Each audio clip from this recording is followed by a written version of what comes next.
चम्मच MDH चटनी पुदीना मसाला डाला, स्टर करो, पुदीना चटनी तैयार। MDH चटनी पुदीना मसाला।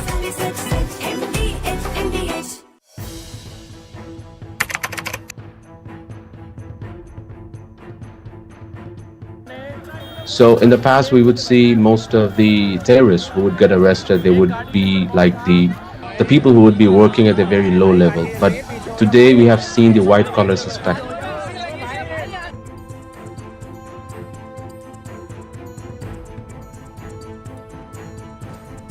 कश्मीर घाटी में डॉक्टर्स एक बहुत अल्टीमेट ड्रीम होता है वहां के लड़के लड़कियों का। उस बनने के बावजूद अगर आप रेडिकलाइज होकर अपने ही देशवासियों को मारने के लिए और अपने देश को तोड़ने के लिए तैयार हो सकते हैं, तो आप अंदाजा लगाइए किस तरह की रेडिकलाइजेशन हो रही है और इस फ्रंट पे हम क्या काम कर रहे हैं।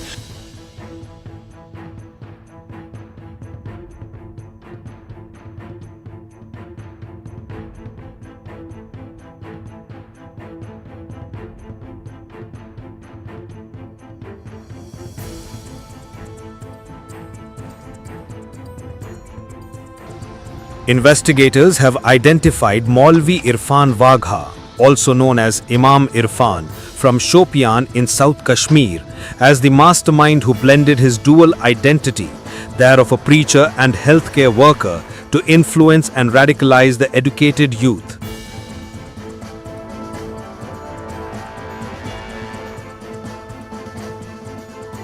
The accusation against him is completely baseless. He had been there for 7 years, offering prayers, conducting religious classes, and teaching children at the religious center. He would come only occasionally. We had no idea about the allegations against him, but we don't believe them. He is a good person. We don't know anything else.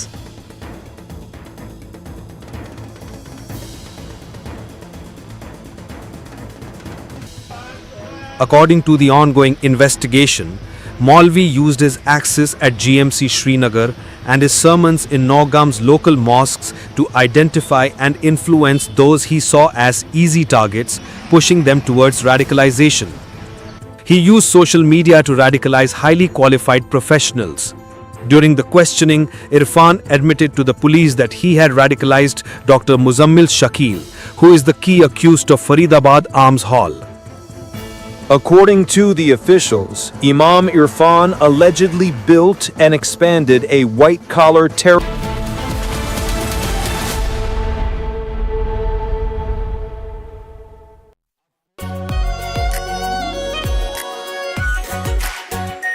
Our pure Shahi Paneer Masala. Delicious, healthy, every day. Amity has been ranked amongst the top 3% universities globally, a testimony to Amity's globally benchmarked quality. आधे bowl दही में 4 चम्मच MDH चटनी पुदीना मसाला डाला, stir करो, पुदीना चटनी तैयार। MDH चटनी पुदीना मसाला। थोड़े में ज्यादा स्वाद, यही तो है इसकी खास बात। वाओ मामा, क्या स्वाद है। अरे मेरे राजा,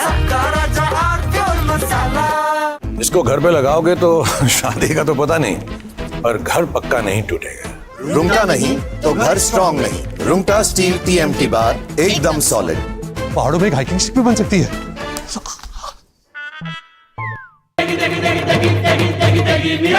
MDH की देगी मिर्च, देगी मिर्च का तड़का, अंग अंग फड़का। MDH की देगी मिर्च।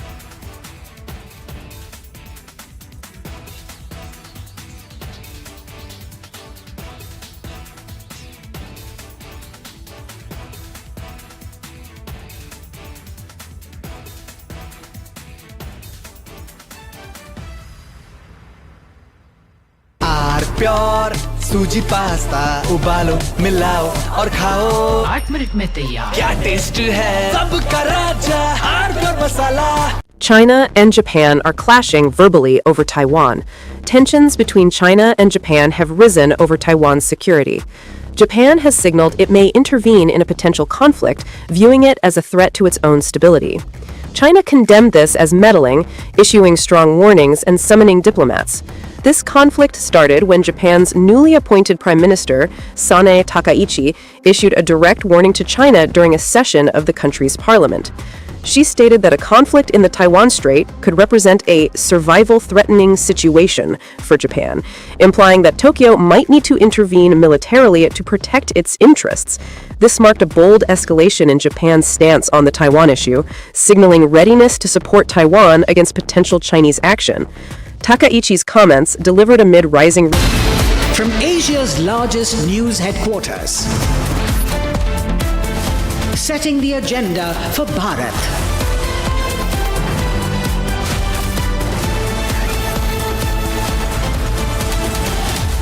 You're watching Republic.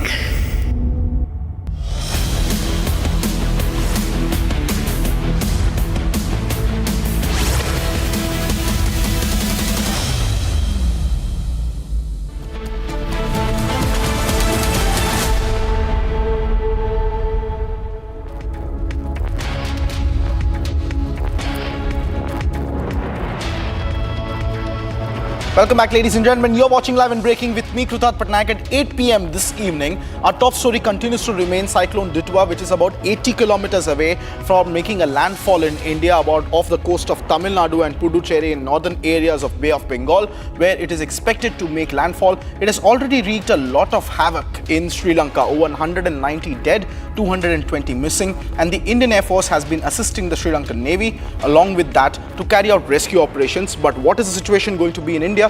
We'll bring you all those details in just a second. As always, let's start this Live and Breaking Bulletin with the headlines.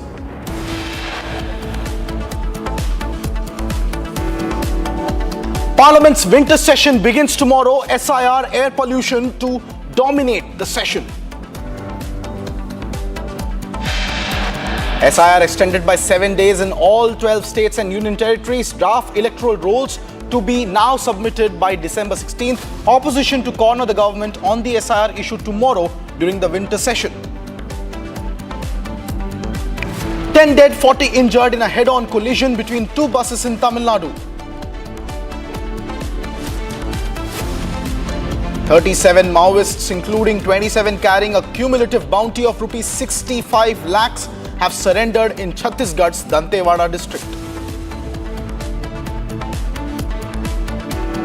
Cyclone Ditwah tracker live. Storm is about 80 kilometers away from making landfall in North Tamil Nadu. NDRF on high alert as extremely heavy rainfalls lash parts of Tamil Nadu and Andhra Pradesh.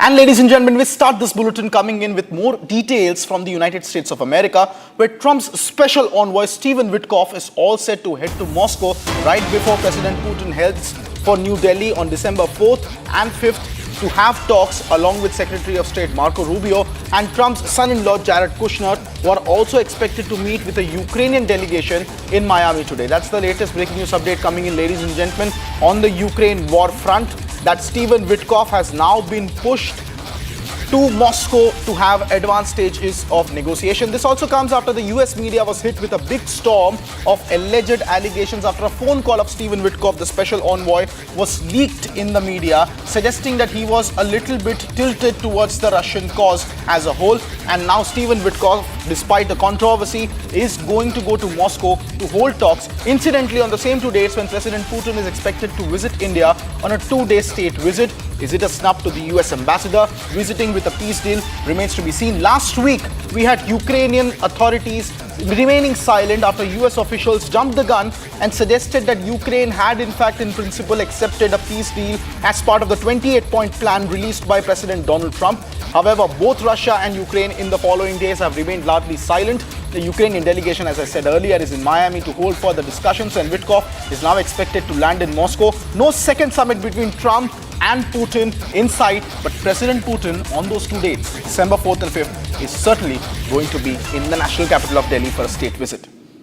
In the interim, more breaking news updates are coming in. A third major bus accident in Tamil Nadu has been reported today, where two government buses travelling from Tirupur to Shivaganga met with an accident as it collided head-on. Yes, ladies and gentlemen, those are the visuals on your screen. This is the third major bus accident in less than a week, and over 10 people have lost their lives and 20 more have been injured. The accident occurred on the roads of Kumangudi in Shivaganga district on Sunday evening. The police have confirmed that the toll of death is around 10 and the rescue operation was done immediately with the help of local highway police, and also few injured passengers of the bus were taken to nearby medical facilities. That's the latest coming in. A very concerning trend coming in. My colleague Shada joins us live on the broadcast on the phone line. Shada, this is the third major bus accident coming in just a span of 1 week. What's the status of road safety, especially this one involving two state buses colliding head-on? Well, as you just mentioned, this is the third major accident this week, and all these bus accidents that have been seen in the state of Tamil Nadu have been colliding head-on because of overspeeding, and especially in the highways, even if the roads are fine, while the roads are very narrow, two buses head-on collide because the overspeeding. And even though there's been multiple speedometers around the state with the maximum speed limit, the government buses and the private buses do not take that into consideration. And as we said, this is the third. Last time when it happened in Tenkasi, 6 died, and today 10 died. And last week, when a particular group of people who went to the Ayyappan temple in Kerala from Karur almost met with an accident, of 40 injured, 20 were seriously critical, and they had admitted in the Idukki district hospital. Now, as we see, this particular accident had 10 people died and over 20 injured, and expecting that at least 30 would be mentioned as seriously injured by the police as we spoke to them from the Sivagasi district. Also, we got to know that there was no rescue operations done professionally, but it was only the police, the locals, and the toll officials near, and the people who were not injured tried to help them and get them out with an ambulance, and they have all been admitted in the local hospital for now. All right, Shada, also tell us about the details coming in from the government of Tamil Nadu so far, whether there has been an official reaction coming in from the government with back-to-back incidents like this happening. Also give us an update on the health situation of the passengers who were injured and who have been taken to medical facilities.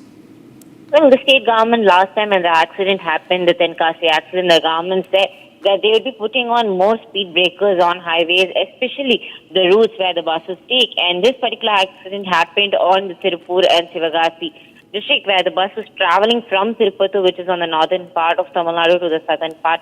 The government is taking more into consideration that they would be implementing more speed breakers and also include speed limit meters into these government buses and private buses, as we say.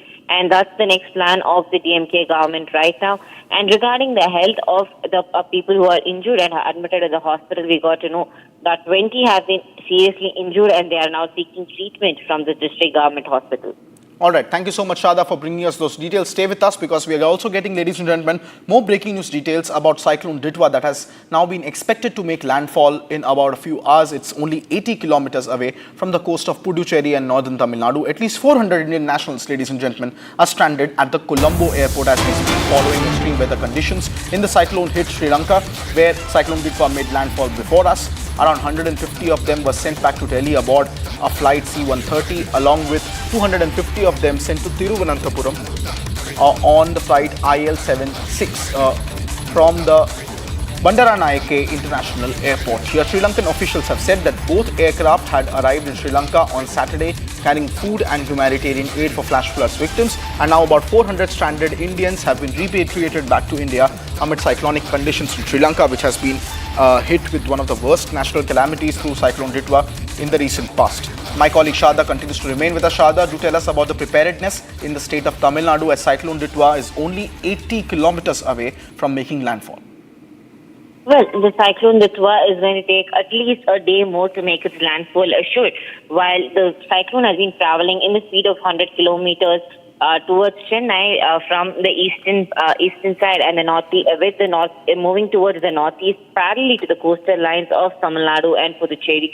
We also know that the cyclone is now weakening, and it's expected that the Cyclone Ditwah will not make a landfall and it might weaken and become a depression inside the sea itself, because according to the IMD, it is stated that the Ditwah, even if it is making a landfall, will be making 50 kilometers away from the shore, where it will have minimal rains for Chennai and Puducherry, and only the delta regions that faced rain today had major heavy rainfall, and it's expected that this cyclone will not be more of damage.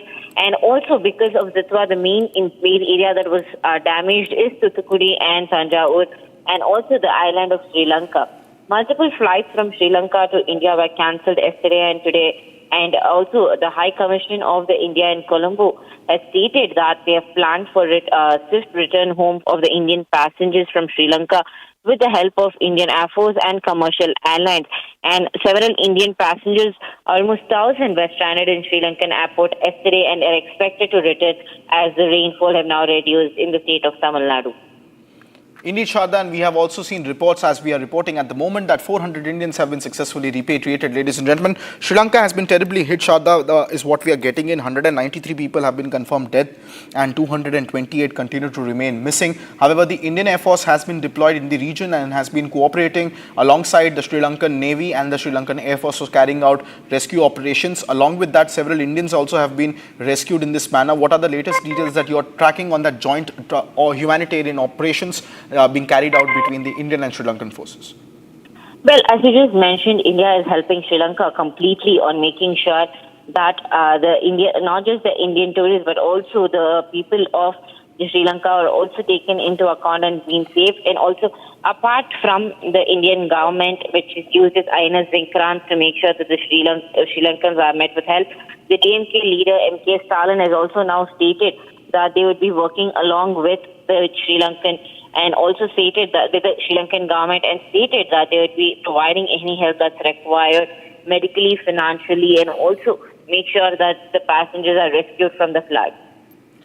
All right. Thank you so much, Shada, for sharing those details with us. Ladies and gentlemen, we continue to stay on the story because more inputs are coming in from Sri Lanka, which has been battered with severe weather conditions since last week, particularly after Cyclone Ditwah had caused massive damages to infrastructure by destroying nearly 15,000 homes across the country and displacing over 1.5 lakh people across the states. At the moment, the Indian Air Force is carrying out a humanitarian operation in close coordination with the Sri Lankan authorities, executing major rescue and evacuation missions in the landslide hit Kotmale. These are the exclusive visuals, ladies and gentlemen, that we are accessing from Sri Lanka, where the Indian Air Force is participating in various humanitarian operations in the Kotmale region. Throughout the day, the Indian Air Force helicopters have evacuated about 45 stranded individuals, including 6 critical casualties and 4 infants, transporting them safely to the capital city of Colombo in Sri Lanka. Amongst those who were rescued, 12 are Indian nationals and a large number of foreign nationals as well from multiple countries have been rescued alongside Sri Lankan citizens. Those are the first and exclusive visuals only on Republic, ladies and gentlemen, of Indian Air Force's rescue operations and humanitarian operations in Sri Lanka, where the tragedy after Cyclone Ditwah has extended to such a range that nearly 1.47 lakh people have become homeless and are in shelters. Around 193 have lost their lives and 228 continue to remain missing. To strengthen the relief operations, the Indian Air Force has also airlifted about 57 Sri Lankan army personnel into affected zones to support the ongoing rescue and clearance operations. These are particularly in the Kotmale region, which is the worst affected by this entire Cyclone Ditwah situation. The IAF has also conducted Bhisham capsules and inducted Bhisham capsules and medical teams while airlifting more than 300 Indian nationals back to India till about 8 p.m. with more sorties planned for today and tomorrow as Cyclone Ditwah now slowly makes its way towards the coast of Tamil Nadu and Puducherry, towards northern Tamil Nadu in the Bay of Bengal as it moves towards us, and now India also bracing for landfall in about a day's time. Those are the visuals of the Indians who have been evacuated successfully by our brave soldiers of the Indian Air Force who are involved in a humanitarian mission along with Sri Lanka. India once again emerges as the first responder in the neighborhood whenever it comes to humanitarian crisis. This time it is Sri Lanka, where the Indian Air Force has been in action along with those are particularly the visuals of the C-130 transport aircraft of the Indian Air Force that had arrived there on Saturday and Friday carrying humanitarian aid and assistance, and now is involved in carrying out repatriation operations, rescuing various Indians, not just bringing our Indians back to our homeland, but also at the same time assisting various foreign nationals as well as Sri Lankan nationals. And it's not just rescue operations, ladies and gentlemen. Along with that, we are also helping the Sri Lankan armed forces to deploy in critical areas of Kotmale, which have been worst affected by the cyclonic storm. To bring you more details about what exactly is the situation in Sri Lanka, which has been battered with severe weather conditions since last week, Cyclone Ditwah, which as I mentioned has caused massive damage to infrastructure, nearly displacing 1.45 lakh people. 15,000 homes across the country have been destroyed, ladies and gentlemen, following Cyclone Ditwah's huge impact. And Sri Lankan President Anurakkumara Dissanayake on Saturday has declared officially a state of emergency to tackle this disaster and also lead relief operations, as the Cyclone Ditwah has now exited the country, leaving around 193 dead. Let's take a look at what all has happened in Sri Lanka so far.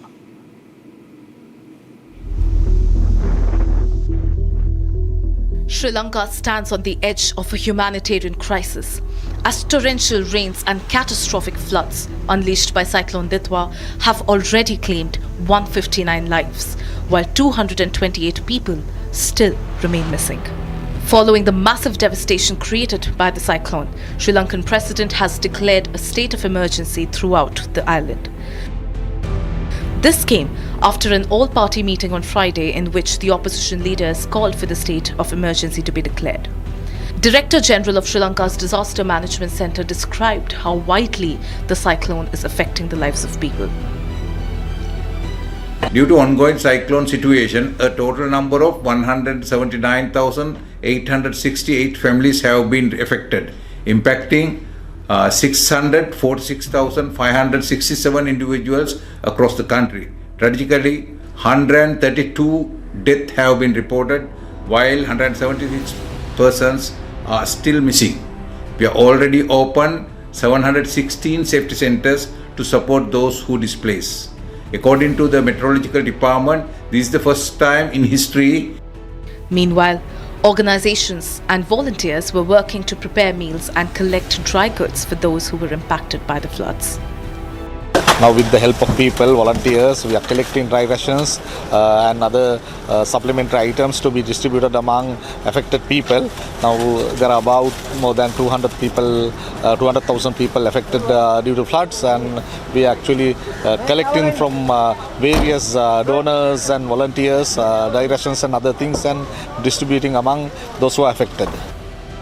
President of Nabivya Youth Islamic Organization, Rishan Hamid, stated that their organization was making more than 2,500 meals for people affected in the area. Now, every disaster, we get together and the immediate step is to feed them. So we feed at least each meal over 2,500 meals we are serving. So the affected families are over 5,000, but still we feed according to the capacity that we have. Sri Lankan authorities stopped passenger trains and closed roads in many parts of the country after rocks, mud and trees fell on the roads and railway tracks.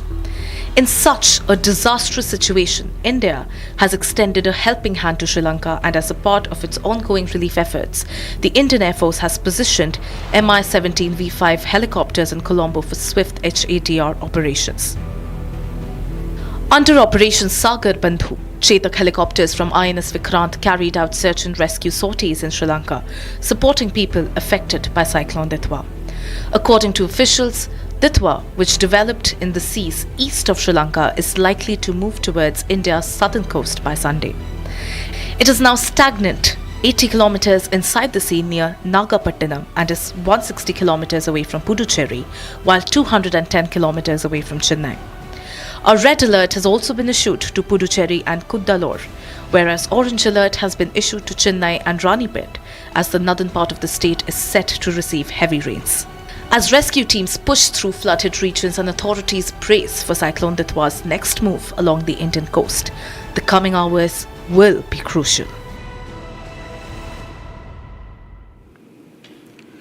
Well, that's the latest coming in from Sri Lanka, ladies and gentlemen, where Cyclone Ditwah has wreaked a lot of havoc, and now India braces for a landfall with 80 kilometers out the Somis, and we're expecting a landfall in about a day's time. But in the interim, let me also bring you all the other breaking news details that we're tracking from across the country. This is Bharat in 2.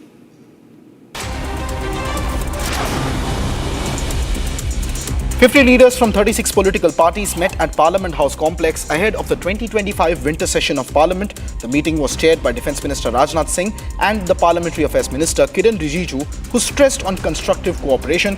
Union ministers including JP Nadda, Arjun Ram Meghwal and Dr. L. Murugan also were in attendance. Rijiju also announced that the session will run from December 1st to 19th with 15 sittings spread over 19 days. Prime Minister Narendra Modi will address accredited media at 10 a.m. on December 1st, marking the start of the 6th session of the 18th Lok Sabha. The briefing will be held at the Parliament House ahead of the session. An all-party meeting was convened earlier today. The winter session will run for about 19 days and is expected to take up major legislative and financial business, including key security and tax-related bills. Congress's National President Mallikarjun Kharge and members of Parliament P. Chidambaram and Gaurav Gogoi, Kodikunil Suresh arrived at the residence of Congress Parliamentary Party Chairperson Sonia Gandhi for the Congress Parliamentary Strategy Group meeting to chalk out the strategy for the winter session of the Parliament.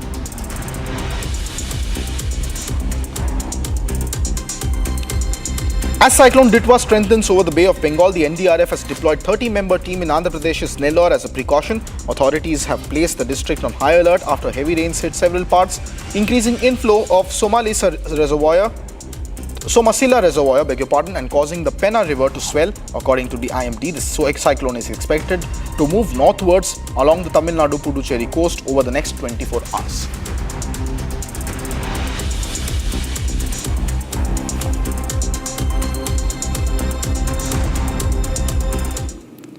In the interim, ladies and gentlemen, on the eve of the Parliament session, a fresh breaking development has taken place. The Delhi police have now registered a case of cheating and criminal conspiracy against top Congress leaders Sonia Gandhi and Rahul Gandhi, amongst others, on a complaint filed by the Enforcement Directorate in the National Herald case, alleging that they fraudulently acquired Associated Journals Limited (AJL) that was publishing the party mouthpiece. While the BJP has said that this is the final nail in the coffin for the Congress, like always, has called it a witch hunt. And the big war of words is now emerging on the National Herald case once again. Congress party के द्वारा दिया गया था, तो जो associate journal थे, जो चलाते थे इस कंपनी को, जो नेशनल हेराल्ड पब्लिश करती थी, उसको एक नई कंपनी बना करके यंग इंडिया लिमिटेड के माध्यम से संभवतः उसकी पूरी शेयर को खरीद दिया गया। कितने में? 50 लाख में। तो 90 करोड़ रुपए का लोन बाद में माफ कर दिया गया। तो 50 लाख रुपए में पूरे एसोसिएट जर्नल के शेयर जो हैं वो इस नई कंपनी के पास आ गए, जिसमें सोनिया जी और राहुल गांधी के 76% शेयर थे, मेजॉरिटी शेयर। लेकिन ये जो नई कंपनी लिया जिसमें सोनिया जी और राहुल गांधी का 76% था, वो सारी संपत्ति के भी मालिक बन बैठे, जो हजारों करोड़ की है। तो सिर्फ 90 करोड़ के लोन पर 50 लाख रुपया देकर पूरे एसोसिएट जर्नल को की शेयर होल्डिंग को अपने नई कंपनी में डाल देना और उसके माध्यम से पूरे देश में जितने भी बिल्डिंग्स थी वो सबके भी मालिकाना हक प्राप्त कर लिया। नेशनल हेराल्ड अखबार इसलिए स्थापित किया गया था कि देश की आज़ादी की लड़ाई लड़ी जाए। वो अखबार चल नहीं पा रहा था। भारतीय जनता पार्टी में तो 500-600 बड़ी बड़ी बिल्डिंगें बना लिया। कांग्रेस पार्टी मुश्किल से इस वर्ष तो अपना राष्ट्रीय कार्यालय बना पाई, अखबार नहीं चला पाई। ईमानदारी की इंतहा है। इतना भी मतलब है कि इतना कोई ईमानदारी बरत सकता है। तो नेशनल हेराल्ड के जो एम्प्लॉइज़ थे उनका खर्चा है, सैलरी है, पेंशन है, उसके लिए कांग्रेस पार्टी ने लगभग 90 करोड़ या 100 करोड़ रुपया दिया था। उसमें 67 करोड़ तो अलाउंसेस, सैलरीज, पेंशन इन सब में लग गया। अब सवाल ये होता है कि जो ज़मीनें हैं, चाहे वो पटना में है, लखनऊ, इलाहाबाद, दिल्ली, एक आध दो जगह पर और है, उन ज़मीनों का कोई हस्तांतरण तो हुआ नहीं राहुल जी के नाम पर, सोनिया जी के नाम पर। तो ये अपने अखबार को चलाने के लिए अगर कोई पार्टी लोन देती है तो कौन सा इसमें गलती है? तो पूरा ये फर्जी मामला है सोनिया जी और राहुल जी को गलत फंसाने के लिए।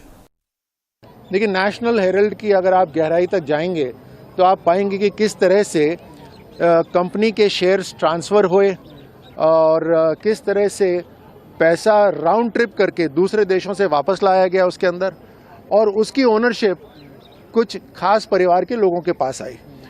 तो ये फर्जीवाड़ा है, और जब फर्जीवाड़े के ऊपर जब तहकीकात होती है एक साधारण नागरिक के, तो इनके लिए देश ने कोई अलग कानून नहीं बनाए हुए।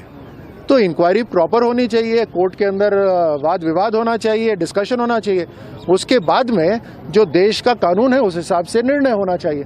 उससे भाग क्यों रहे हैं? इसमें राजनीति नहीं है कि अगर आपने कोई प्राइमा फेसिया, मतलब दिखने पर जो जाहिर हो उसके अंदर घोटाला हो तो तहकीकात ना करी जाए। ये कौन सा कानून है? तो अगर इससे कांग्रेस भाग रही है, जो हर मुद्दे से भागती है, तो यही दिखाती है कि कांग्रेस मुद्दाहीन है। कांग्रेस केवल देश को डिवाइड करना चाहती है और फिर अपना वोट बैंक मजबूत करके आगे बढ़ने का उनका जो एक ही मकसद है वो आज फेल हो गया है। देखिए साहब, ये बिल्कुल ही फर्जी केस है। इसमें क्योंकि बार बार हमारे लॉयर्स ने कहा है, नेशनल हेरल्ड के, राहुल जी के, सोनिया जी के, कि कहीं मनी लॉन्ड्रिंग का केस तो बनता ही नहीं है। और दूसरा, ये तो नॉट फॉर प्रॉफिट ऑर्गेनाइजेशन है, इसमें प्रॉफिट कहाँ से आ जाता है? इतनी तमाम संस्थाएं हैं, क्या सरकार को या ईडी को ये सिंपल चीज़ें नहीं समझ में आती हैं? तो ये पॉलिटिकली मोटिवेटेड केस है और मुझे नहीं लगता इसमें कोई भी आधार है किसी तरह के केस का। बार-बार एफआईआर नहीं, तो ये तो ठीक है साहब, पुलिस आपके पास है, ईडी आपके पास है। आप किसी भी ईडी के अधिकारी से अगर आप प्राइवेट में बात कर लीजिए, वो अपने आप बता देगा कहाँ से उनको डायरेक्शन जाते हैं। और मैं बहुत गंभीरता से कह रहा हूँ, कोई भी ईडी अधिकारी आपको ये नहीं कहेगा प्राइवेट में कि नहीं साहब हम स्वायत्त अपनी निर्णय लेते हैं। दिल्ली पुलिस का तो खैर पता ही है, ऊपर से जो हुक्म आता है वो करती है। दिल्ली में क्राइम हो रहे हैं उसे कोई चिंता नहीं है, दिल्ली में लूटमार बढ़ती है उसे कोई चिंता नहीं है, हत्याओं का आज तक पता नहीं चलता क्या होता है उसको कोई चिंता नहीं है। बस एक ही चिंता है, ये एफआईआर करते फिरो। ये टोटली पॉलिटिकली मोटिवेटेड क्या कहते हैं केस है। The National Herald case is not a witch hunt. The FIR alleges a criminal conspiracy that fraudulently acquired the Associate Journals Limited, which was owned by the National Herald newspaper, and the assets are worth almost 2,000 crores. Isn't this a big amount? And if the FIR accuses the Gandhis of conspiring to acquire these assets through Young Indian, the Gandhis who hold 76% stake in the company, they should come out and express their case. But if 1 crore to Young Indians was then used to acquire AJL without by paying 50 lakhs to the Congress party, all of this raises serious questions as to who beneficiaries owned the AJL and who were the people who were part of Dotex Merchandise Private Limited. Alright, ladies and gentlemen, that's it for this edition of Live and Breaking, but do not go anywhere. We'll be right back after a very short break, because coming up next on Live and Breaking is 37 Maoists, including 27 carrying a cumulative bounty of rupees 65 lakh have surrendered in Chhattisgarh's Dantewada district, and more details will follow. Along with that, we'll also continue to track Cyclone Ditwah, which is just about 80 kilometers away from making landfall. As heavy rains begin to lash parts of Tamil Nadu and Andhra Pradesh, the NDRF is on high alert, and we continue to track Cyclone Ditwah on the other side of this very short break. Do not go anywhere. Republic is Live and Breaking.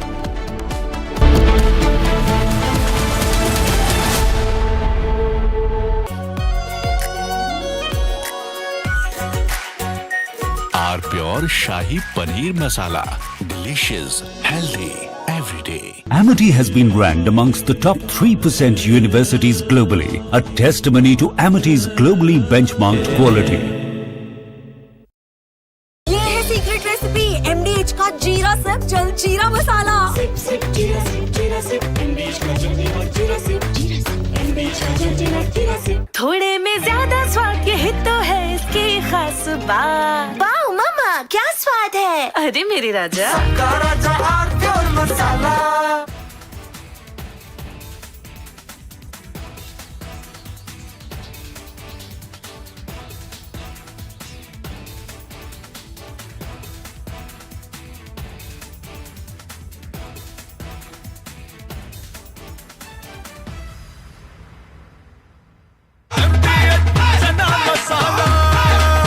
अब छोलिया हो या लोबिया, सफेद चने या काले चने, सब कुछ मजेदार बने। MDH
Parliament's winter session begins tomorrow. SIR air pollution to dominate the session.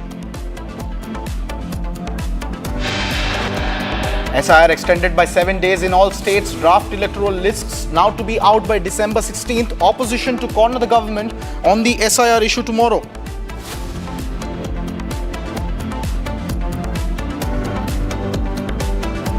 Ten dead, 40 injured in head-on collision between two buses in Tamil Nadu.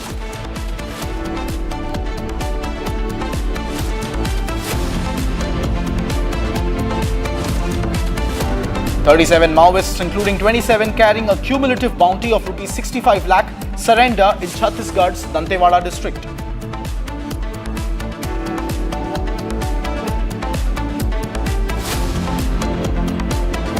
Cyclone Ditwah tracker live, storm 80 kilometers away. NDRF on high alert as extremely heavy rains lash Tamil Nadu and Andhra Pradesh.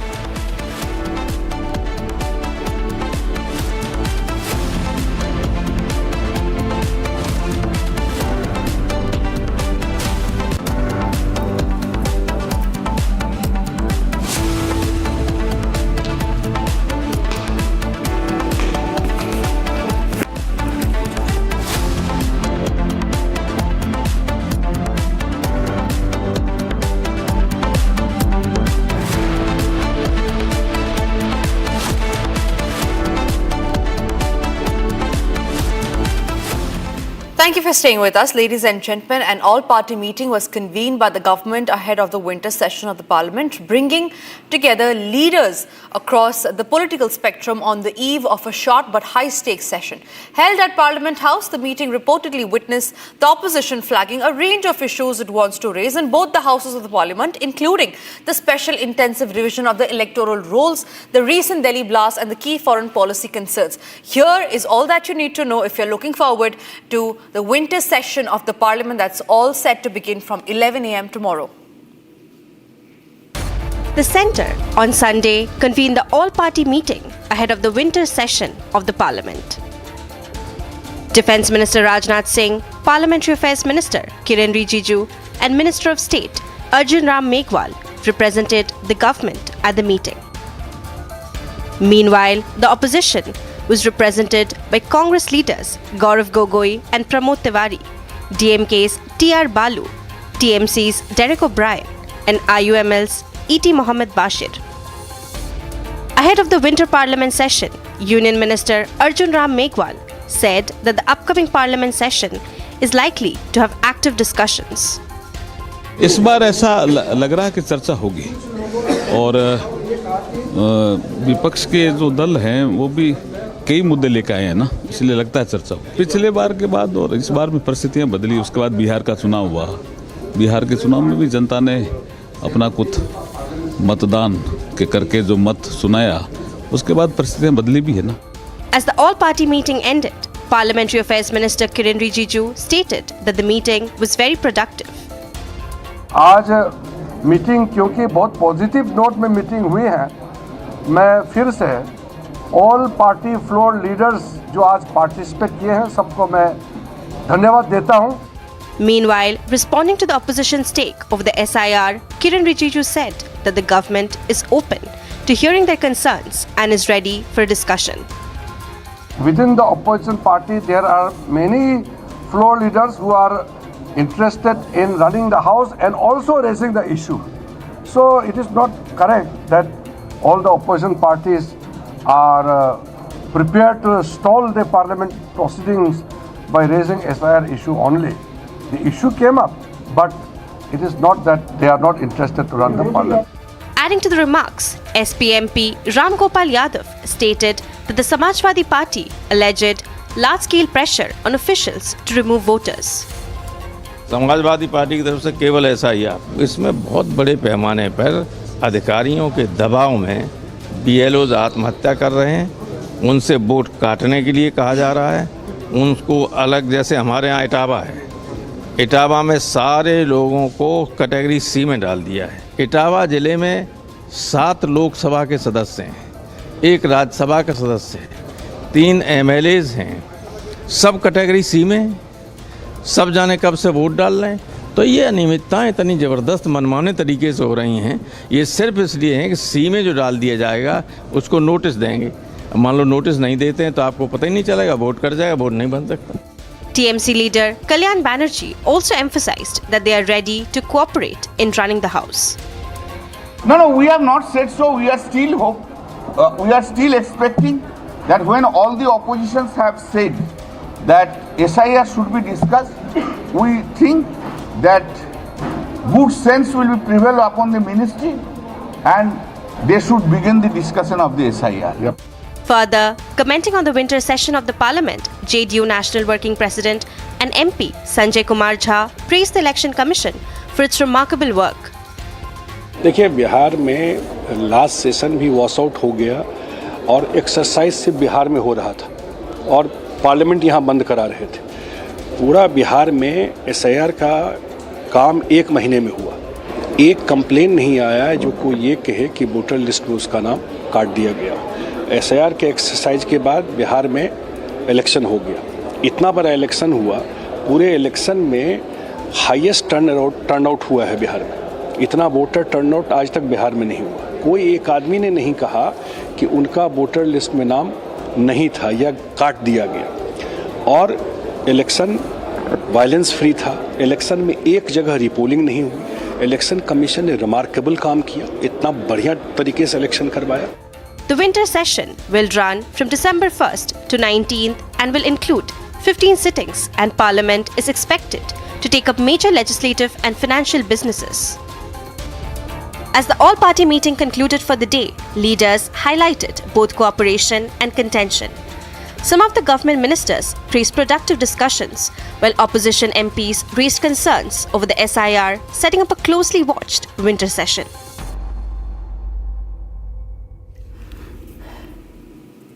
And talking about the winter session, not to forget is SIR, because this is one of the key agenda that the opposition is certainly going to raise tomorrow in the winter session of the Parliament. It will start with the Prime Minister's address, followed by the session, which will highly be marred by the opposition as they are going to raise the issue of SIR. Now, talking about SIR, the Election Commission of India today has extended the deadline for submitting enumeration forms under the ongoing special intensive revision. This is the SIR of electoral rolls in 9 states, which is Chhattisgarh, Goa, Kerala, Madhya Pradesh, Rajasthan, Tamil Nadu and Uttar Pradesh, along with West Bengal and Union Territories of Andaman and Nicobar Islands, Lakshadweep and Puducherry from December 4 to December 11, 2025. Now, this adjustment pushes the publication of the draft electoral roll to December 16 from the originally planned December 9, where the final roll will now be released on February 14, 2026 instead of February 7. This also comes ahead of the winter session of the Parliament and has sparked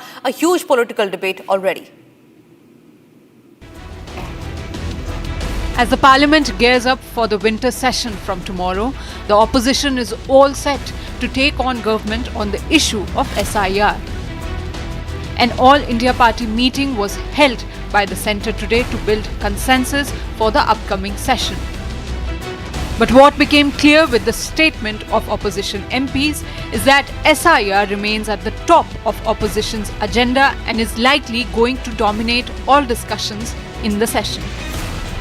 Here's what opposition MPs had to say. The entire opposition parties want these SIR issues to be discussed. And if the people of Bihar have concurred with SIR, what is the harm in having a discussion on that? Sanjay Jha was saying that SIR has been debunked by the people of Bihar. Okay, then you discuss that.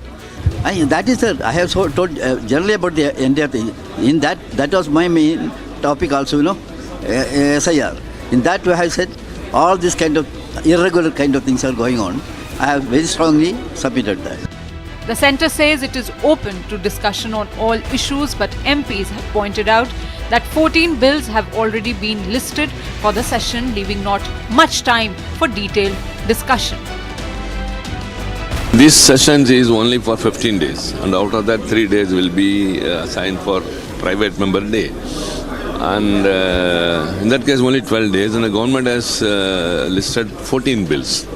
So they give priority to only government business, and opposition issues have to be raised on two various rules.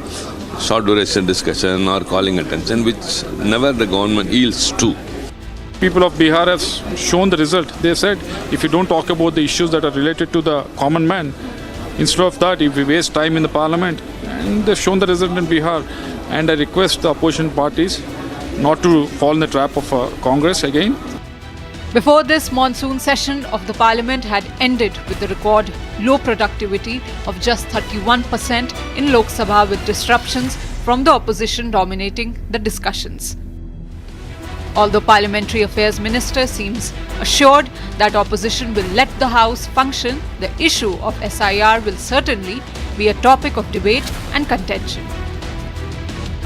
That is not correct. Within the opposition party, there are many floor leaders who are interested in running the House and also raising the issue. So it is not correct that all the opposition parties are prepared to stall the parliament proceedings by raising SIR issue only. The issue came up, but it is not that they are not interested to run the parliament.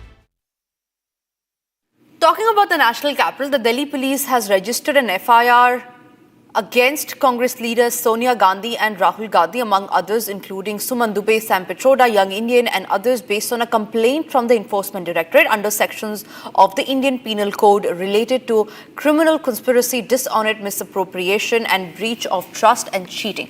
How is this a big setback to the Congress party in terms of the National Herald case? Take a look. In a major development in the National Herald case, the Economic Offences Wing of the Delhi Police has filed a fresh FIR against Leader of Opposition Rahul Gandhi, Congress MP Sonia Gandhi and Sam Pitroda. After complaint from the Enforcement Directorate, FIR has also named shell companies such as Young Indian, Dotex Merchandise and Associated Journals, which allegedly provided seed money. According to the FIR, the proceeds of crime totals rupees 2,000 crore and the market value of those alleged illegal gains is pegged at rupees 5,000 crore. Well, in fact, this FIR is basically based on a complaint that has been filed by the Enforcement Directorate, and the Economic Offences Wing of the Delhi Police has now registered a fresh FIR against Congress leaders Sonia Gandhi, Rahul Gandhi, as well as 6 other associates and business entities. Now, this is in the alleged case of criminal conspiracy to fraudulently acquire Associated Journals Limited, and this was essentially a Congress entity worth about 2,000 crore rupees, which was basically acquired through Young Indian, which Gandhi is essentially holding a shareholding of about 76%. Meanwhile, Congress leader Udit Raj rejected all the allegations and called the FIR fake. कि जो ज़मीनें हैं, चाहे वो पटना में है, लखनऊ, इलाहाबाद, दिल्ली, एक आध दो जगह पर और है, उन ज़मीनों का कोई हस्तांतरण तो हुआ नहीं राहुल जी के नाम पर, सोनिया जी के नाम पर। तो ये अपने अखबार को चलाने के लिए अगर कोई पार्टी लोन देती है तो कौन सा इसमें गलती है? तो पूरा ये फर्जी मामला है सोनिया जी और राहुल जी को गलत फंसाने के लिए। Another Congress leader, Sandeep Dixit, called this case politically motivated and also alleged Delhi police of filing a fake FIR. अधिकारी आपको ये नहीं कहेगा प्राइवेट में कि नहीं साहब हम स्वायत्त अपनी निर्णय लेते हैं। दिल्ली पुलिस का तो खैर पता ही है, ऊपर से जो हुक्म आता है वो करती है। दिल्ली में क्राइम हो रहे हैं उसे कोई चिंता नहीं है, दिल्ली में लूटमार बढ़ती है उसे कोई चिंता नहीं है, हत्याओं का आज तक पता नहीं चलता क्या होता है उसको कोई चिंता नहीं है। बस एक ही चिंता है, ये FIR करते फिरो। ये टोटली पॉलिटिकली मोटिवेटेड क्या कहते हैं केस है। Congress senior leader Jairam Ramesh took it to social media to take a dig at Prime Minister and Home Minister, saying the Modi-Shah duo is continuing with its mischievous politics of harassment against the top leadership of Congress, and also went on to call the matter completely bogus. BJP, on the other hand, spent no time to slam Congress and Gandhi family over the fresh allegations in the case. Congress party के द्वारा दिया गया था, तो जो associate journal थे जो चलाते थे इस कंपनी को, जो नेशनल हेरल्ड पब्लिश करती थी, उसको एक नई कंपनी बना कर करके यंग इंडिया लिमिटेड के माध्यम से संभवतः उसकी पूरी शेयर को खरीद दिया गया।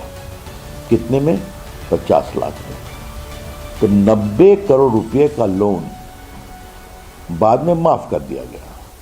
तो 50 लाख रुपए में पूरे एसोसिएट जर्नल के शेयर जो हैं वो इस नई कंपनी के पास आ गए, जिसमें सोनिया जी और राहुल गांधी के 76% शेयर थे, मेजॉरिटी शेयर। लेकिन ये जो नई कंपनी लिया जिसमें सोनिया जी और राहुल गांधी का 76% था, वो सारी संपत्ति के भी मालिक बन बैठे। INC का मतलब इंडियन नेशनल कांग्रेस नहीं, आई नीड चोरी, आई नीड करप्शन बन चुका है। जी हाँ, कांग्रेस का प्रथम परिवार सबसे भ्रष्ट परिवार है, और जिस प्रकार से वो करता है भ्रष्टाचार, उसको लगता है ये है उसका जनसिद्ध अधिकार, और कोई कानूनी कार्रवाई होती है तो वो चिल्लाता है अत्याचार अत्याचार और खेलता है विक्टिमहुड कार्ड। विक्टिमहुड कार्ड नहीं चलेगा, कानून अपना काम करेगा। आपने लूटा है तो लौटाना पड़ेगा। Shiv Sena leader Shaina NC also condemned Congress and urged the Gandhi family to step forward and present their defense if they claim the allegations are baseless.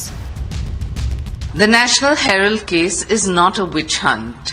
The FIR alleges a criminal conspiracy that fraudulently acquired the Associate Journals Limited, which was owned by the National Herald newspaper, and the assets are worth almost 2,000 crores. Isn't this a big amount?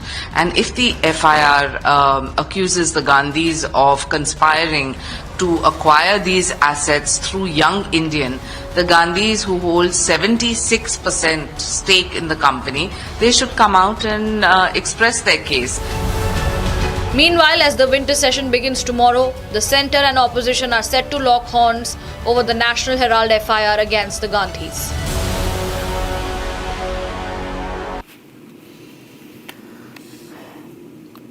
Ladies and gentlemen, in the early hours of November 30, that is today, a tragic incident unfolded near the bustling mall on Delhi's Vasant Kunj area, where a luxury car driven by 29-year-old lost control after navigating a road diversion and ploughed into an auto stand at around 2:33 a.m. We call these the VVIP killers. A luxury car and 3 men who were just going back home from a long day after work were crushed under the wheels of a VVIP rich brat. The brat fled the incident. The police are now investigating the case. But the question really is, how long and how many more lives will be lost till justice is given to the common man?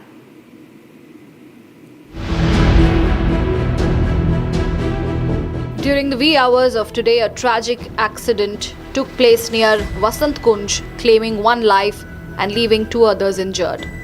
The police and the staff rushed to the spot opposite Delhi's Ambience Mall, heading towards Vasant Vihar after they received the information. On arrival, the officers found a luxurious car in a crashed condition. Yet another accident has been reported in National Capital, now at the Vasant Kunj area opposite the Ambience Mall, wherein a luxury car had hit 3 people. 3 people, all 3 employees of Vasant Kunj area Ambience Mall. We are at the spot wherein we can see the speeding of the car My VJ is now showing you as to what has happened, how this incident has taken place. It was on 30th November, that's yesterday, at about 2:33 a.m. A PCR call regarding a road accident was received by the police station Vasant Kunj North. The fact that a luxury car was found in an accidental condition and 3 injured persons aged 23, 35 and 23 years, all employees of a restaurant in Ambience Mall, were found lying injured at the spot. 3 people, all employees of a restaurant inside Ambience Mall, were lying on the road. The victims were immediately rushed to the hospital. One victim from Chamoli, Uttarakhand was declared dead on arrival, while the other 2 were in treatment. जो लड़का accident हुआ है वो हमारे गांव से belong करता है, देहबाल बेराधार से रहने वाला है। वो यहाँ पे एम्बियंस मॉल में जॉब करता था और रात को 2:30 बजे वो लड़का अपनी ऑफिस से छुट्टी हो गया, निकल रहा होगा घर पे, तो ऑन द स्पॉट में जो गाड़ी थी वो गाड़ी एक्सीडेंट हुई, तो ऑन द स्पॉट बच्चा खत्म हो चुका है। वो बच्चा 23 साल 24 साल का था। ये चीज है, जो गाड़ी थी वो रात को 2:30 बजे 2:30-3 बजे ये एक्सीडेंट हुआ है। अभी पोस्टमार्टम चल रहा है और चल के जो है कि अपना ट्रॉमा सेंटर में पोस्टमार्टम चल रहा है, अभी पता चलेगा जी। The driver, a resident of Karol Bagh, was apprehended at the scene. Preliminary inquiry indicate the car lost balance due to a diversion, struck a pole where the 3 victims were waiting at an auto stand. In a world where politics is increasingly trumping economics, India's External Affairs Minister S. Jaishankar has said that the nation cannot afford to rely on a single source for its essential need. He has warned that an uncertain global landscape demands a relentless drive to diversify supply chains. From one-on-one trade talks to the United States to China's own set of rules, Jaishankar says countries must hedge their risk, and India is answering with a bold push to make in India. External Affairs Minister Dr. S. Jaishankar warned that in today's world, politics increasingly trumps economics.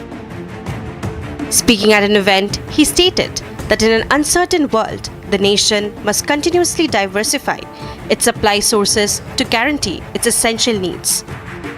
In an uncertain world, it is all the more important that we continuously diversify supply sources to ensure, to actually guarantee our national needs. EM Jaishankar pointed to the US shifting to one-on-one trade deals and China following its own rules, pushing nations to hedge risks through new free trade agreements. The United States, long the underwriter of the contemporary system, has set radically new terms of engagement. Not just that, it is doing so by dealing with countries on a one-on-one basis rather than through regimes. China has long played by its own rules and is now doing so even more. In the ensuing scenario, other nations are unclear on whether their attention should be on the visible competition or the trade-offs and understandings that punctuate them. Simultaneously, other options between themselves are explored with greater urgency. One sign of that is the uptick in the enthusiasm today for free trade agreements across geographies. He highlighted that India is responding by boosting Make in India, infrastructure and tech like semiconductors to build a strong industrial base and cut vulnerabilities. The emphasis on Make in India in the last decade speaks of a different mindset and greater ambition. For its full potential to be realized, industry has to wholeheartedly partner and look beyond the short term. It must help build the domestic supply chain even as we seek to participate more in the global one. As it strikes roots, Make in India is strengthened by research in India, innovate in India, and design in India. Not all missed opportunities of the lost decades of the last century can be recovered. Global firms now see India as a top choice for supply chains. This positions India as a key player in de-risking strategies and uncertainty caused by tariffs and geopolitical tensions. India's push for diversification and self-reliance is reshaping its place on the global stage, with aims to turn uncertainty into opportunity.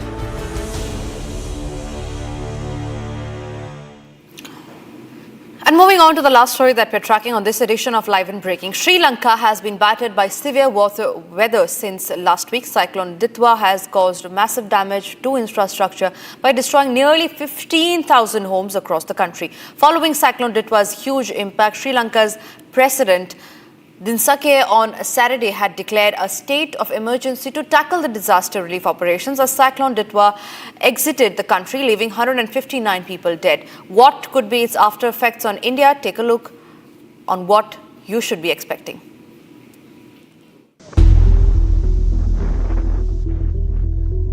Sri Lanka stands on the edge of a humanitarian crisis as torrential rains and catastrophic floods unleashed by Cyclone Ditwah have already claimed 159 lives, while 228 people still remain missing.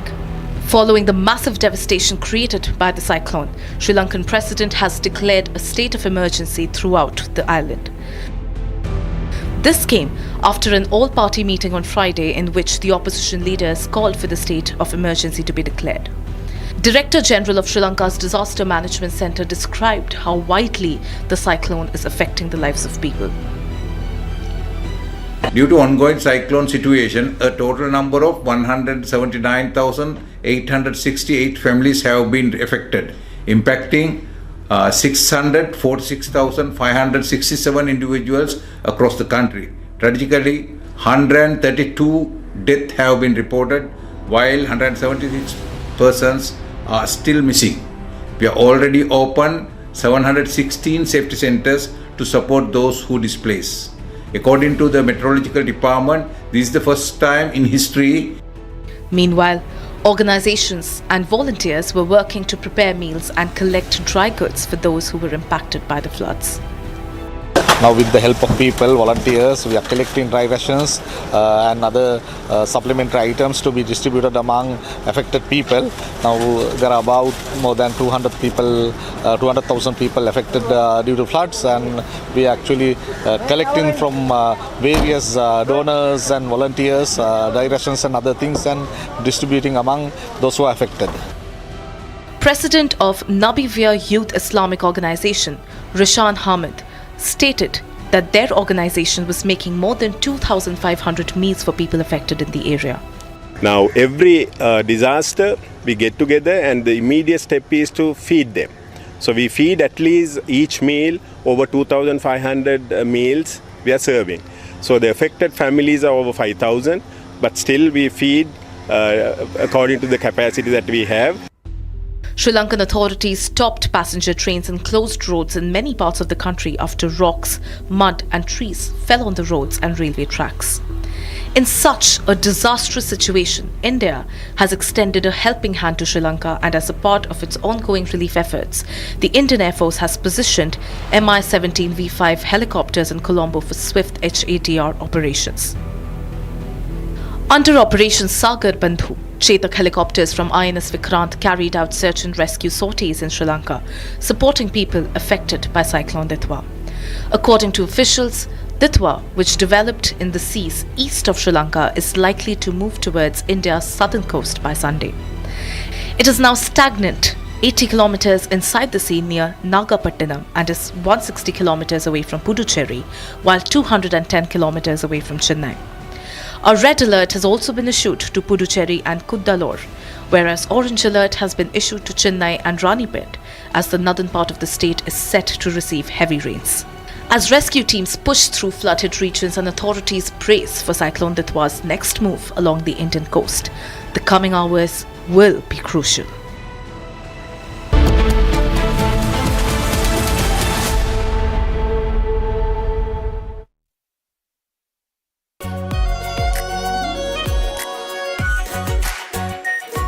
Pure shahi paneer masala, delicious, healthy everyday. इसको घर पे लगाओगे तो शादी का तो पता नहीं, पर घर पक्का नहीं टूटेगा। रूमका नहीं तो घर स्ट्रॉन्ग नहीं। रुंगटा स्टील TMT बार एकदम सॉलिड। पहाड़ों में एक हाइकिंग स्टिक भी बन सकती है। दादी के हाथों का जादू और खुशबू से महकता घर, माँ की मुस्कुराहट और खाने की सुगंध। MDH गरम मसाला, क्योंकि हर रिश्ता है स्वाद से जुड़ा। आर प्योर सूजी पास्ता, उबालो मिलाओ और खाओ, 8 मिनट में तैयार। क्या टेस्ट है, सबका राजा आर प्योर मसाला।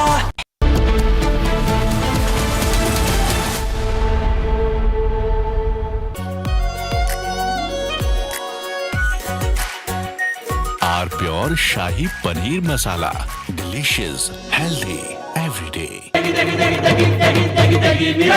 MDH की देगी मिर्च, देगी मिर्च का तड़का, अंग अंग फड़का। MDH की देगी मिर्च।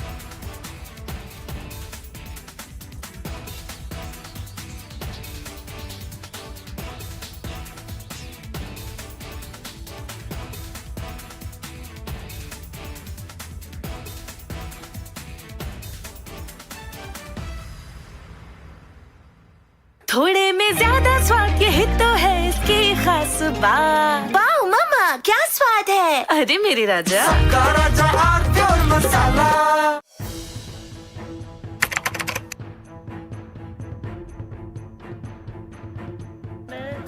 So in the past we would see most of the from Asia's largest news headquarters, setting the agenda for Bharat.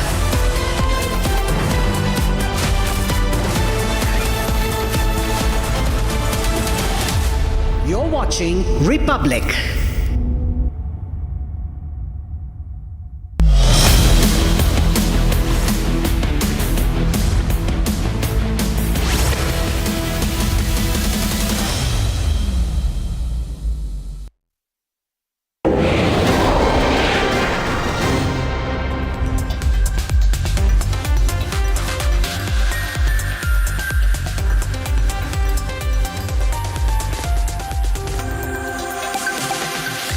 Hi there, good evening. Hope you had a great Sunday. And now it's time to look forward to the coming week. Welcome back to this week's edition of Looking Forward. The show is about stories that are shaping up over the coming days and weeks. News that is developing and would have consequences for your life and mine and impact our choices. Stories that shape India's and world's politics and economics going forward. So let's get going. Tonight's edition packs a punch with 5 big news developments that are to take place over the week and beyond. Story number 1 ushers in the winter session of Parliament tomorrow. As the opposition seeks to put the Treasury benches on the mat over the SIR issue, the government would want an ideological reveal over Vande Mataram perhaps. And then there is the legislative agenda, of course. A national security and public health cess on certain goods like cigarettes. Story number 2 would give you a lowdown on the Russian President Vladimir Putin's first state visit to New Delhi since the Ukraine war began. Against global tensions and advancing US-Ukraine peace talks, this summit puts India's strategic autonomy and diplomacy under the spotlight, with defense and energy ties taking center stage.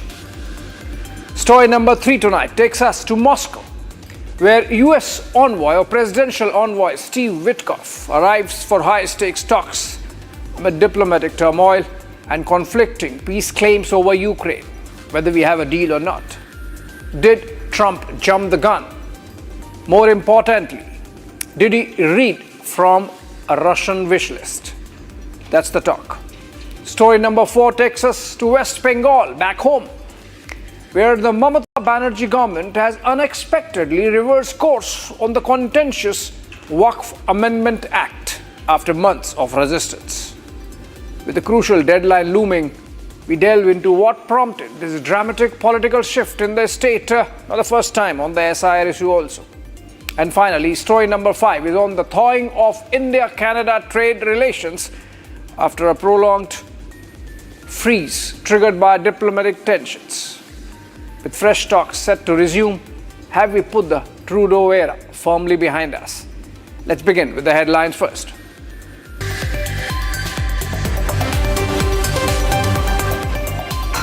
As the Parliament meets for the winter session, the opposition gears up to raise the issue of special intensive revision of electoral rolls. Parliamentary Affairs Minister Kiran Rijiju stated after an all-party meet today that the government was open to discussing electoral reforms, but SIR is an administrative process under the jurisdiction of the Election Commission. The Delhi police has filed a fresh FIR in the National Herald case naming Rahul Gandhi, Sonia Gandhi and Sam Pitroda. Yet again, the Delhi Police Economic Offences Wing has charged the three of alleged fraudulent transactions of over 2,000 crore rupees in response to a complaint filed by the Enforcement Directorate. The FIR has intensified possible political troubles for the Gandhi family as investigations into the newspaper's finances continue. We're in final stages in Chhattisgarh with a significant number of Maoists surrendering in Dantewada. 37 of them, including 12 women, laid their arms today, marking a major breakthrough in the government's efforts to curb left-wing extremism.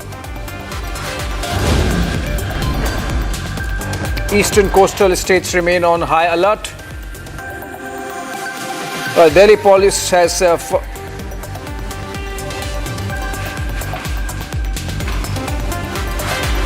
the Delhi police have busted a terror module arresting 3 terror suspects with ISI links.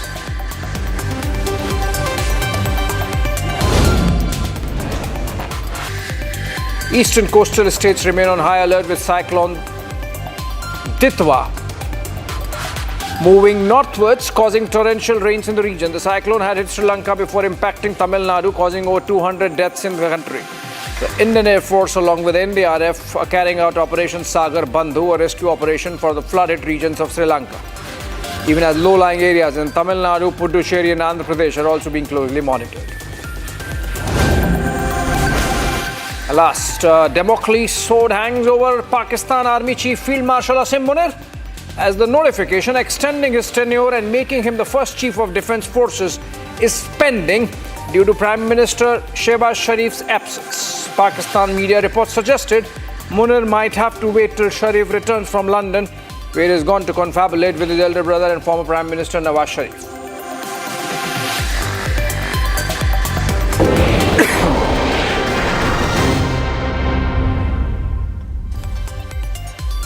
Welcome again. The winter session of Parliament is off the mark tomorrow. While the opposition shrill would make sure there is no chill, the government would expect some business transacted. Hot on the plate are 3 bills and many oaths for the new members in the Rajya Sabha. Then there are hot button issues. For the government, a discussion on Vande Bhatram, and for the opposition, an attempt to corner the treasury benches on the SIR and the BLO debts. For the citizens, of course, it's time to watch closely the actions of their representatives in nation's highest panchayat and keep a record of who performed for them. माननीय सभासदों, माननीय अध्यक्ष जी। The winter session of the Parliament commences tomorrow, December 1st, 2025, and is scheduled to run until December 19th, spanning 19 days and 15 sittings. Question number 101, Dushan Singh ji. This session follows the disrupted monsoon session earlier in 2025 and comes amid the government's push for structural reforms post the NDA's Bihar Assembly election victory. The opposition, however, plans to raise issues like the special intensive revision of electoral rolls in 12 states and union territories, the Delhi blast, and foreign policy concerns potentially leading to heated battles.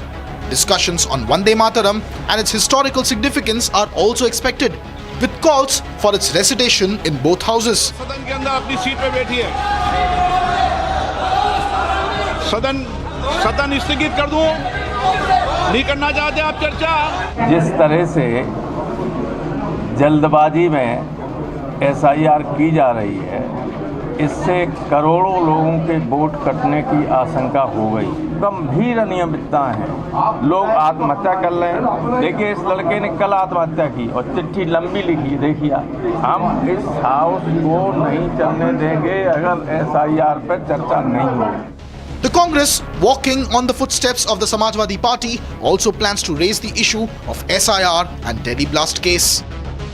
इसमें हमारा मुख्य मुद्दा होगा कैसे लोकतंत्र की रक्षा हो, मतों के अधिकार की रक्षा कैसे हो, जो हमारा सबसे बहुमूल्य कोहिनूर हीरा मिला है देश की आज़ादी के बाद संविधान में।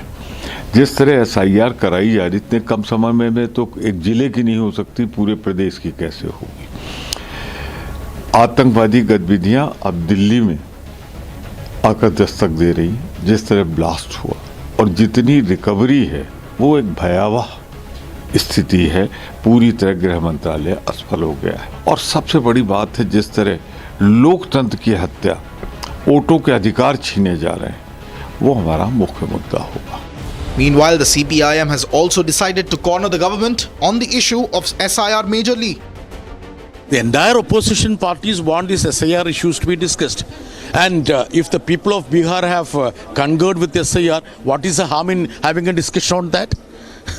Sanjay Jha was saying that SIR has been debunked by the people of Bihar. Okay, then you discuss that. And I also quoted the statement of the Parliamentary Affairs Minister saying that if you widen the topic, we will discuss. He said that if you bring in reforms, we will discuss. Okay, let us bring in the electoral reforms. Let us bring the whole lot of issues that are concerning the electoral politics there. Let us widen the topic. We are for that. The government, however, has made its stand firmly clear that the SIR exercise will continue despite opposition from India Alliance, and if need be, a discussion will be held in the parliament. देखिए, SIR ये हमारे election commission का काम है। वो एक स्वतंत्र निकाय है, निष्पक्ष निकाय है। हमारे देश में लंबे समय से वो काम कर रहा है। जब कांग्रेस शासन में थी या और जो लोग शासन में रहे, आज वो विपक्ष में होंगे, उनके समय भी तो इस तरह की प्रक्रियाएं होती रही है। तो ये तो कोई नई कोई प्रक्रिया नहीं है। मतदाता सूची साफ सुथरी होनी चाहिए, ये प्रयास चुनाव आयोग का होता है और इस दिशा में बिहार में अभी SIR संपन्न हुआ, उसके बाद चुनाव भी हुई और विपक्ष को बिहार की जनता ने जवाब भी दिया है। उसके बावजूद भी वो मुद्दा बीच बीच में उठाते रहते हैं। The government aims for quote-unquote a constructive session with an all-party meeting held today to ensure smooth proceedings, though the opposition demands debates on non-EC processes like the SIR, which could spark disruptions. 36 political parties और 50 leaders attend किए इस party में, इस meeting में। All party जो leader floor leaders का meeting में 36 political parties and 50 leaders participated. मैं सरकार की तरफ से आश्वासन देता हूं कि winter session of the parliament अच्छी तरह से चलाने के लिए हम इस तरीके से विपक्ष के साथ बातचीत करते रहेंगे। साथ साथ मैं विपक्ष पार्टी नेताओं से भी अनुरोध करूंगा कि पार्लियामेंट को अच्छी तरह से चलाने में सहयोग करें। माननीय अध्यक्ष जी। The previous monsoon session from July 21st to August 21st was marked by frequent disruptions over issues like Bihar electoral rolls and Operation Sindoor, resulting in one of the lowest productivity levels in the 18th Lok Sabha. सभा की कार्रवाई अनिश्चित काल के लिए स्थगित की जाती है। I request the opposition leaders of TMC, DMK from Kerala not to fall in the trap of Congress. The Congress pull the same thing in Bihar election also, and we have seen people of Bihar have shown the result. They said if you don't talk about the issues that are related to the common man, instead of that, if we waste time in the parliament, and they've shown the result in Bihar.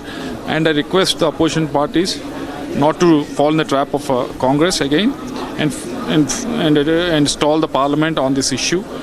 If we do that, you'll see the same result in Bengal and Tamil Nadu and Kerala. So I request them not to do it. Despite running for the full 21 scheduled days, Lok Sabha functioned only 37 hours out of the 120 scheduled, a dismal 31% productivity.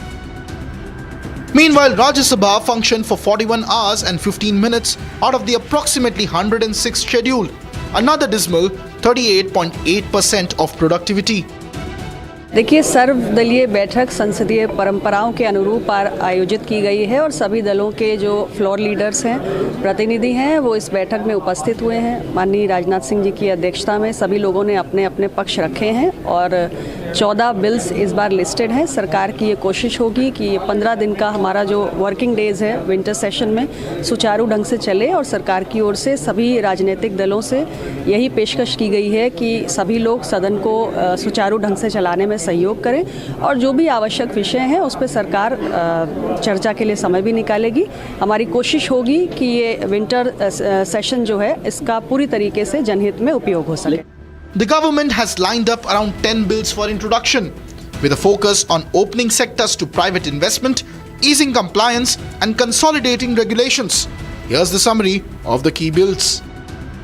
The major NDA alliance parties took up the issue of the infrastructure, the farmers, the policies and the bills to be introduced. Like there are many important bills like the Manipur Good and Tax Bill, Atomic Energy Bill and also National Highways, one financial bill which is about to come and tabled in this session of the Parliament along with the other bills as well. In total there are 13 bills and one amendment which will be tabled in this session of the Parliament, but major political parties only spoke about the SIR in this all-party meeting and therefore the government is continually stating the political parties not to disrupt the House but rather cooperate the session, cooperate the House in the functioning of the session. So tomorrow we'll get to see exactly how the House transpires and how the entire affair of the session will unfold from morning till evening.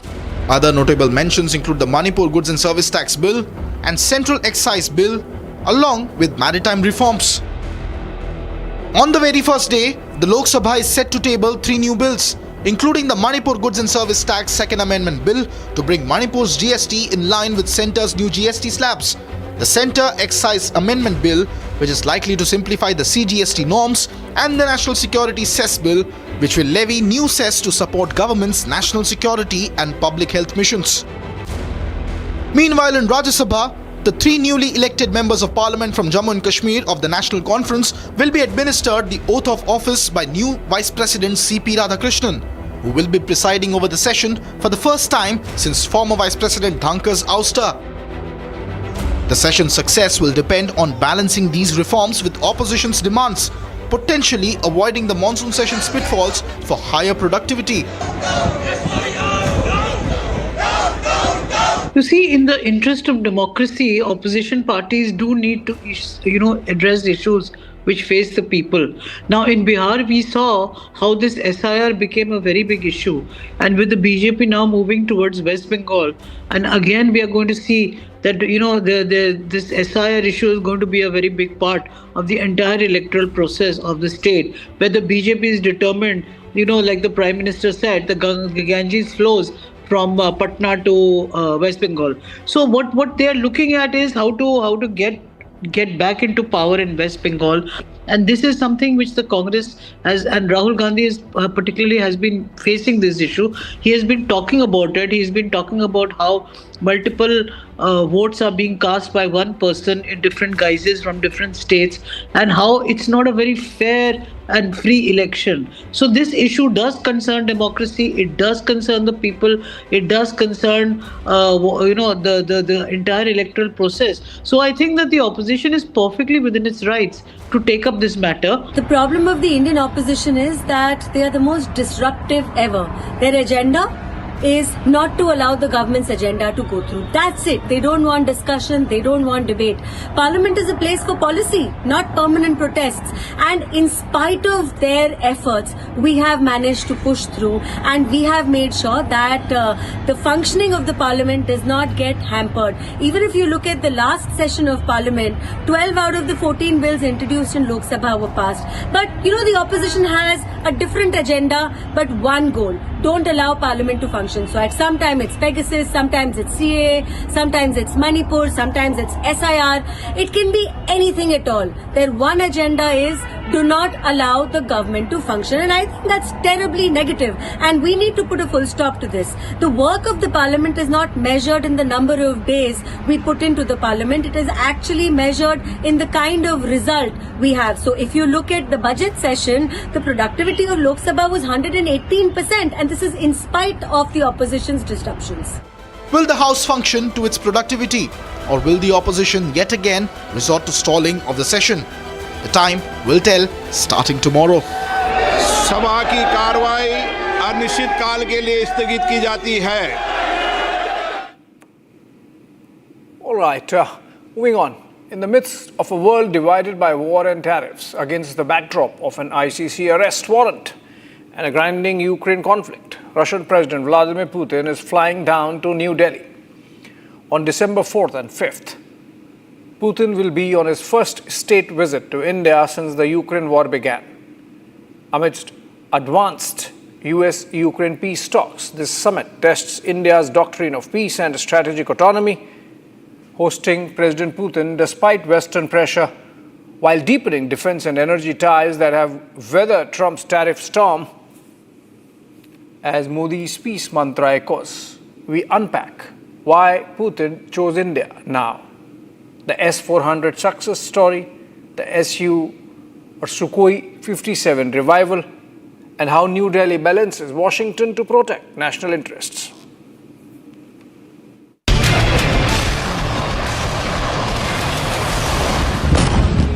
Putin's world travel has shrunk dramatically since Ukraine.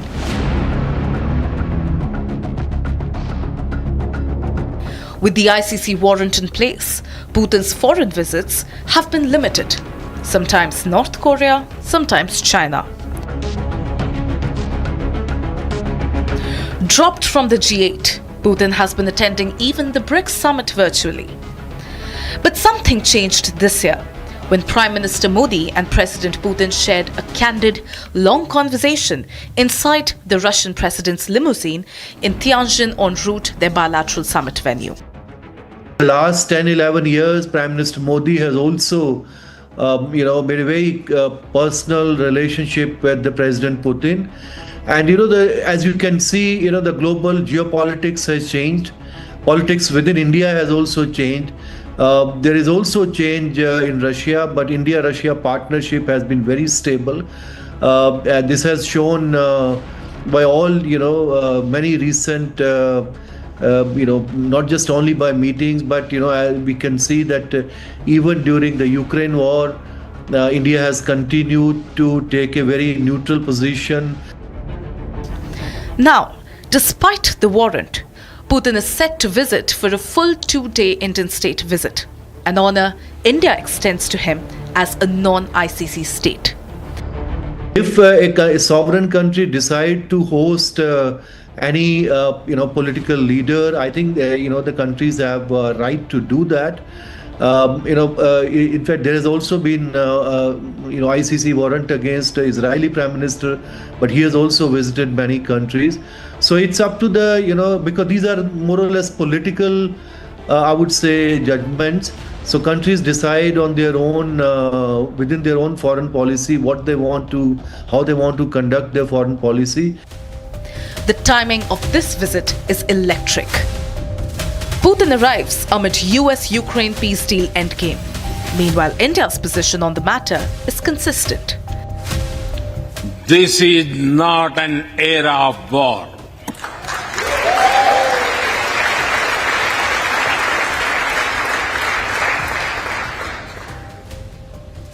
But it is one of dialogue and diplomacy. President Putin's Delhi trip has been long brewing. NSA Ajit Doval and External Affairs Minister S. Jaishankar made multiple Moscow visits throughout 2025, keeping channels consistently warm. We have had high-level engagements, and these high-level engagements have contributed very substantially. We are very excited and delighted to learn about the visit of His Excellency the President of Russia, President Putin, to India. I think that the dates are almost finalized now. This particular occasion, for me, is all the more important as we prepare for President Putin's visit to India for the 23rd Annual Summit. A number of bilateral agreements, initiatives and projects are under discussion in various fields. We look forward to the finalization in the coming days. This will certainly add more substance and texture to our special and privileged strategic partnership. India has maintained this strategic partnership despite the global headwinds and Trump's browbeating over Russian oil. He's a friend of mine. We have a great relationship. I was not happy that India was buying oil, and he assured me today that they will not be buying oil from Russia. That's a big stop. Now I got to get China to do the same thing. Before the war, Russian crude accounted for just 2% of India's imports. Post-sanctions, that share peaked above 40%, saving New Delhi over $17 billion in discount. But in August, however, Trump imposed the world's highest tariffs on India in retaliation. Well, buying oil from Russia has become a litmus test for India's strategic autonomy. There has been certain pressure from the United States. In fact, not just only pressure, they have also put 25% tariffs on Indian goods entering the United States because India is buying Russian oil. Despite that, India continued to buy, and it has also shown that that the decision to buy oil it is an independent decision by companies depending on market conditions, and this has also stabilized global markets, and it has also improved India's energy security. While India has strategically reduced crude imports slightly while ramping up US LNG purchases, its all-weather partnership with Russia endures, as demonstrated by Putin's forthcoming state visit. Putin tries to find more and more partners in the world, and it's critical for him to have India because this is one of the biggest countries with very big market and with needs to purchase arms and technologies, and he's the one who could provide it. So I'm not sure the cooperation in the defense sector will go on as it used to be. Maybe it's getting less, not that big as it used to be because of this sanctions pressure, which is also not only on Russia but on India as well.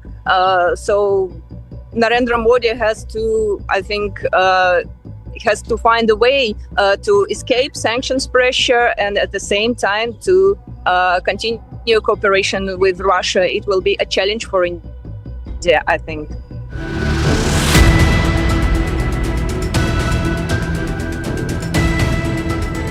This is because in defense, Russia still supplies 60% of India's combat aircraft inventory.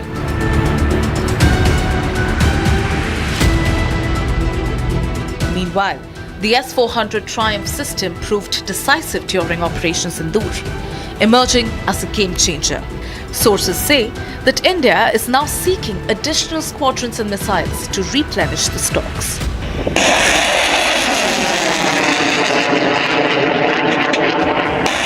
S-400 is one of the world's most effective air defense systems, the long-range air defense systems. And during Op Sindoor, it was extremely effective in hitting all Pakistani incoming air assets, whether they were missiles, including some of the aircrafts which were airborne, they were hit.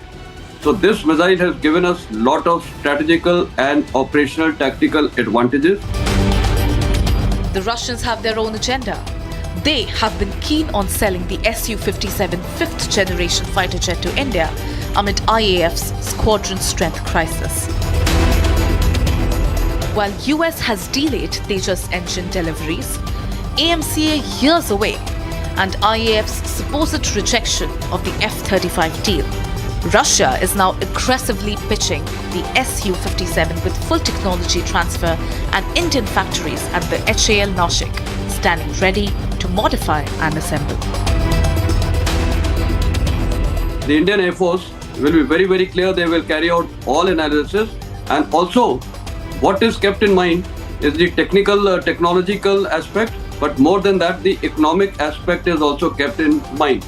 Tomorrow, if F-35s and Su-57s, there's just marginal difference of 19-20, then the cost factor becomes very, very important to us. And cost factor, I think, the past precedent shows that any equipment being imported from Russia is definitely much cheaper and more reliable, and therefore that itself shows that probably the best choice for India in the long run may be Su-57. India-Russia bilateral trade hit $65 billion in 2024 with a $100 billion target, showcasing that Moscow and New Delhi are going strong.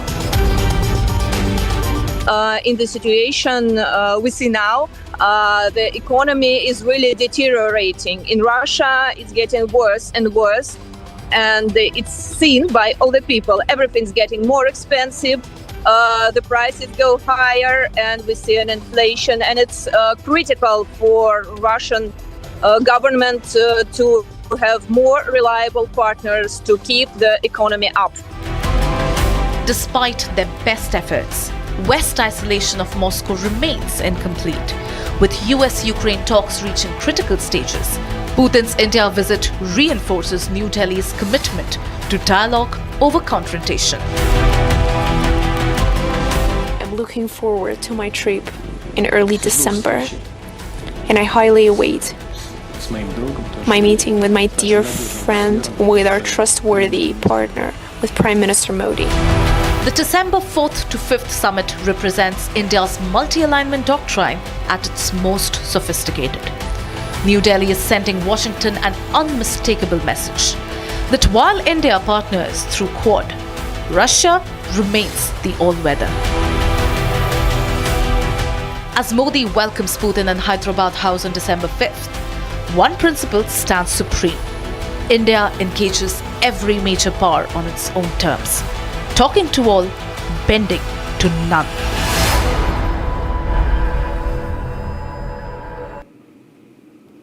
All right, in the midst of diplomatic chaos and frontline fury, against the backdrop of leaked calls and premature victory claims, US President's envoy Steve Witkoff flies to Moscow this week for high-stakes talks with Putin.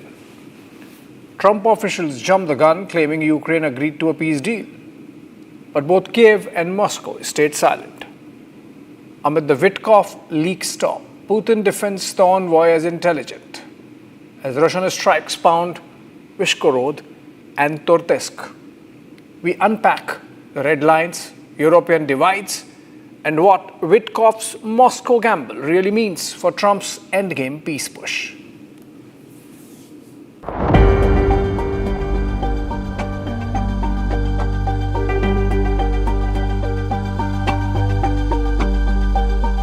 Trump desperately wants his Ukraine peace win. We're having good talks. We started with Russia. We're having some talks with Russia. Ukraine is doing well. I think they're pretty happy about it. They'd like to see it end. Good afternoon, everybody. However, last week, US officials once again jumped the gun, claiming Ukraine had accepted a deal. But both Ukraine and Russia have stayed tight-lipped. Сьогодні ввечері за американським часом українська делегація вже має бути в Сполучених Штатах Америки і буде продовжений діалог на основі пунктів з Женеви. Дипломатія залишається активною. Американська сторона проявляє конструктив і цілком реально найближчими днями доопрацювати кроки, щоб визначити, як достойно закінчити війну. Українська делегація має необхідні директиви. While Zelensky has confirmed talks continue, there is no deal yet. And despite the leak storm last month in US media alleging alleged call leaks showing Witkoff coaching Kremlin aides, saying that Trump is giving them quote-unquote space and discretion, Trump's troubleshooter Witkoff is headed to Moscow this week. Steve Witkoff is going over, maybe with Jared. I'm not sure about Jared going, but he's involved in the process. Smart guy, and they're going to be meeting with President Putin, I believe, next week in Moscow. While there is fury in Washington, D.C., Putin is defending Witkoff, making the matter entirely worse. The leak of the conversation between Witkoff and the Russians, and then the leak of the later conversation between two Russians talking about what should be the Russian strategy with President of the United States, Donald Trump, shows that there is a division within the administration in terms of how Russia should be dealt with and whether or not Ukraine's sovereignty is worth saving.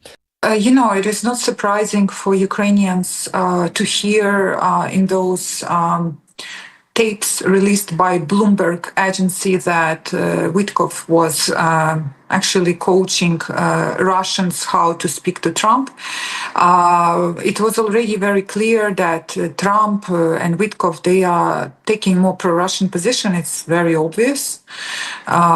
When in tapes we see that actually he is helping Russians to learn how to influence Trump. Of course, we don't think this is right. He is the diplomat. He is the one who's representing American president. He should be advising American president. But it's up to American people and American leadership to decide whether it's acceptable thing for them. И вдруг Соединенные Штаты объявляют о введении санкций против двух наших нефтяных компаний. Это в связи с чем? Я вам честно говорю, я даже не понял, а что происходит-то? Вот. Поэтому обвинять господина Уиткофа в том, что он уж больно, любезно обходится со своими российскими коллегами, не в чем. Мы с ним говорили, встречались, повторяю, на Аляске, а потом бум, при полном здоровье нарождающихся новых отношений, санкций, которые разрушают наши отношения, безусловно.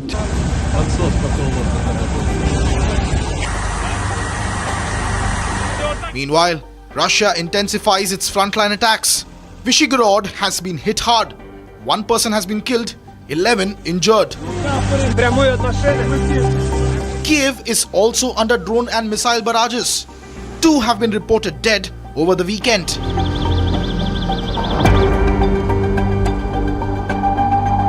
І зараз ще тривають роботи після нічного удару російських ракет і дронів. Масштабний був удар. Енергетика – основна ціль. Тут Росія не змінює свою тактику і досі намагається завдати Україні саме такого болю перед зимою. Важливо, що ми протидіємо. Важливо, що є збиття. 19 ракет вдалося збити. And while Zelensky is blasting Russia through words, Putin is locking the front lines to favorable conditions. Мы до сих пор получаем заходы о прекращении боевых действий. Там.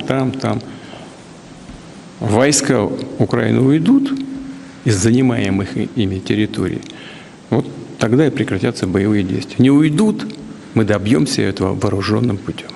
Вот и все. Порядок. Там уже 1000 фур прошло. Я думаю, что те на Западе, кто понимают, к чему это может привести. And I thought this would be one of the easier ones because of my relationship with President Putin. But this is probably one of the more difficult ones. There's a lot of hatred. Not much has changed since the negotiations in Geneva. The core red lines clash is still Ukraine rejecting territorial concessions. Російська війна триває, і ми всі чуємо, що Росія плює на намагання ключових світових держав закінчити війну реально, тривалим миром. Але чи буде мир, залежить не від погроз Росії, не від того, які там ультиматуми звучать, а від того, які умови забезпечить світ. Putin too is adamant. He demands international recognition of his gains. Конечно, мы хотим договориться в конечном итоге с Украиной. Но это сейчас просто практически невозможно. Невозможно юридически. От них, кто может, кто хочет, тот пускай ведет переговоры. Нам нужно, чтобы наши решения были международно признаны основными международными игроками. Meanwhile, the European Union is torn. On one hand, the Union is warning that Putin won't stop. I'm often asked why we are so fixated on Russia's war against Ukraine when there are so many wars and conflicts affecting us all ongoing today, especially in the Middle East. But the answer is very simple. Russia's war in Ukraine is an existential threat. If Putin is not stopped, he will not stop.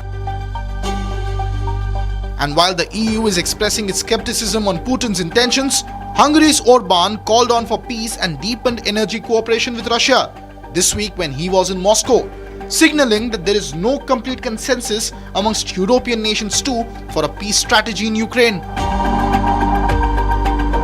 Ukrajna Magyarország szomszédja. Ukrajna это сосед Венгрии. Ezért a háborúnak a hatása Magyarországra erőteljes.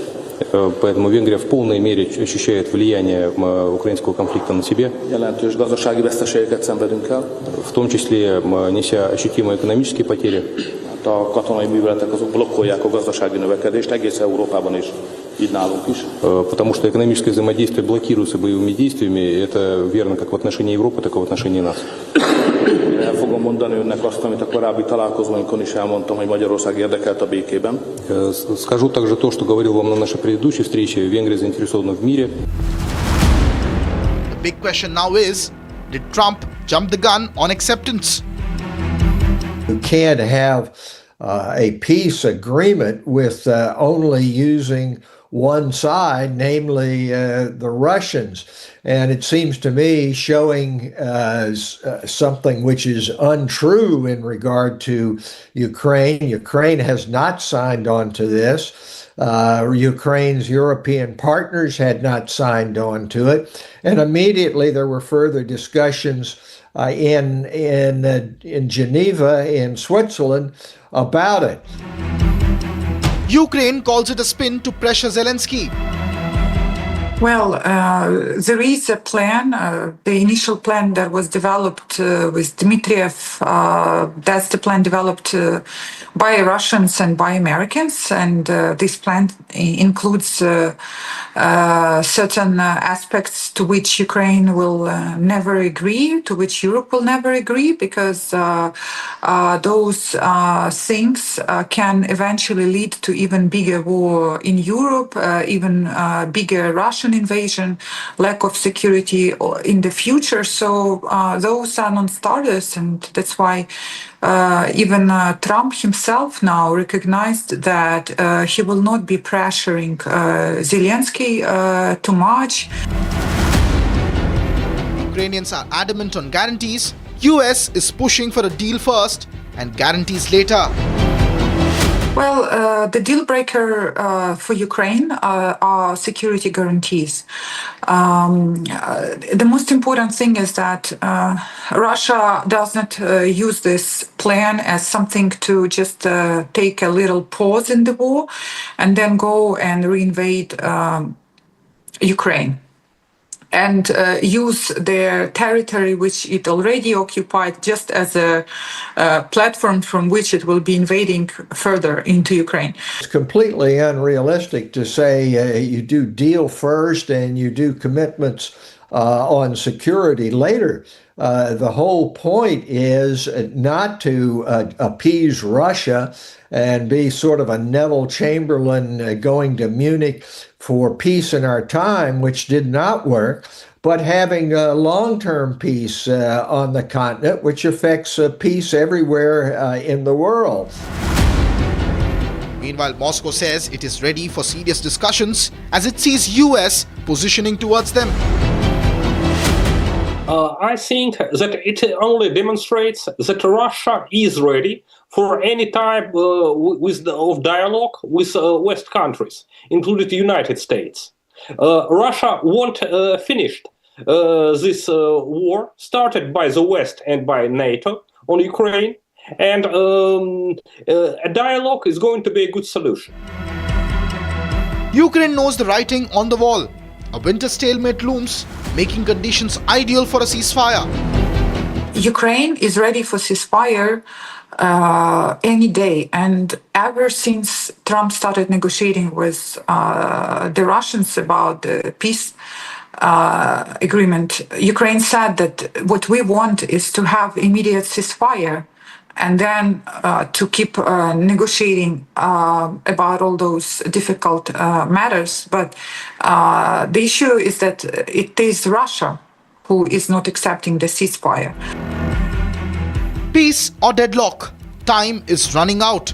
The front lines are hardening, and while the talks are still lying in fractures, the big question is, will Witkoff's Moscow trip break the impasse or expose the unbridgeable gaps? As winter bites, Trump's peace clock ticks louder.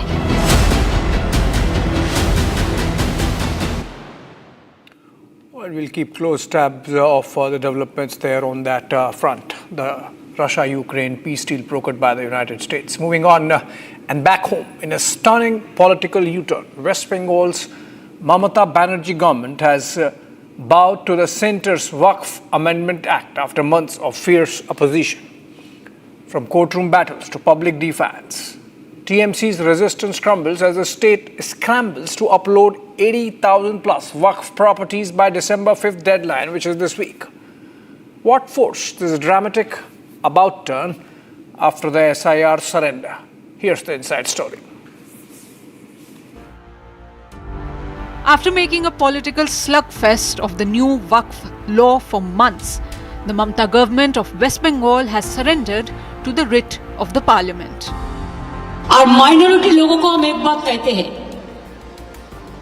देखिए आप लोगों को दिल में दुख हुआ है वक़्फ property के लेके, आप भरोसा रखिए बंगाल में ऐसा कुछ नहीं होगा जिसमें कोई डिवाइड एंड रूल होगा। आप लोगों ने ये मैसेज दीजिए कि सबको एक साथ में रह के बचना है।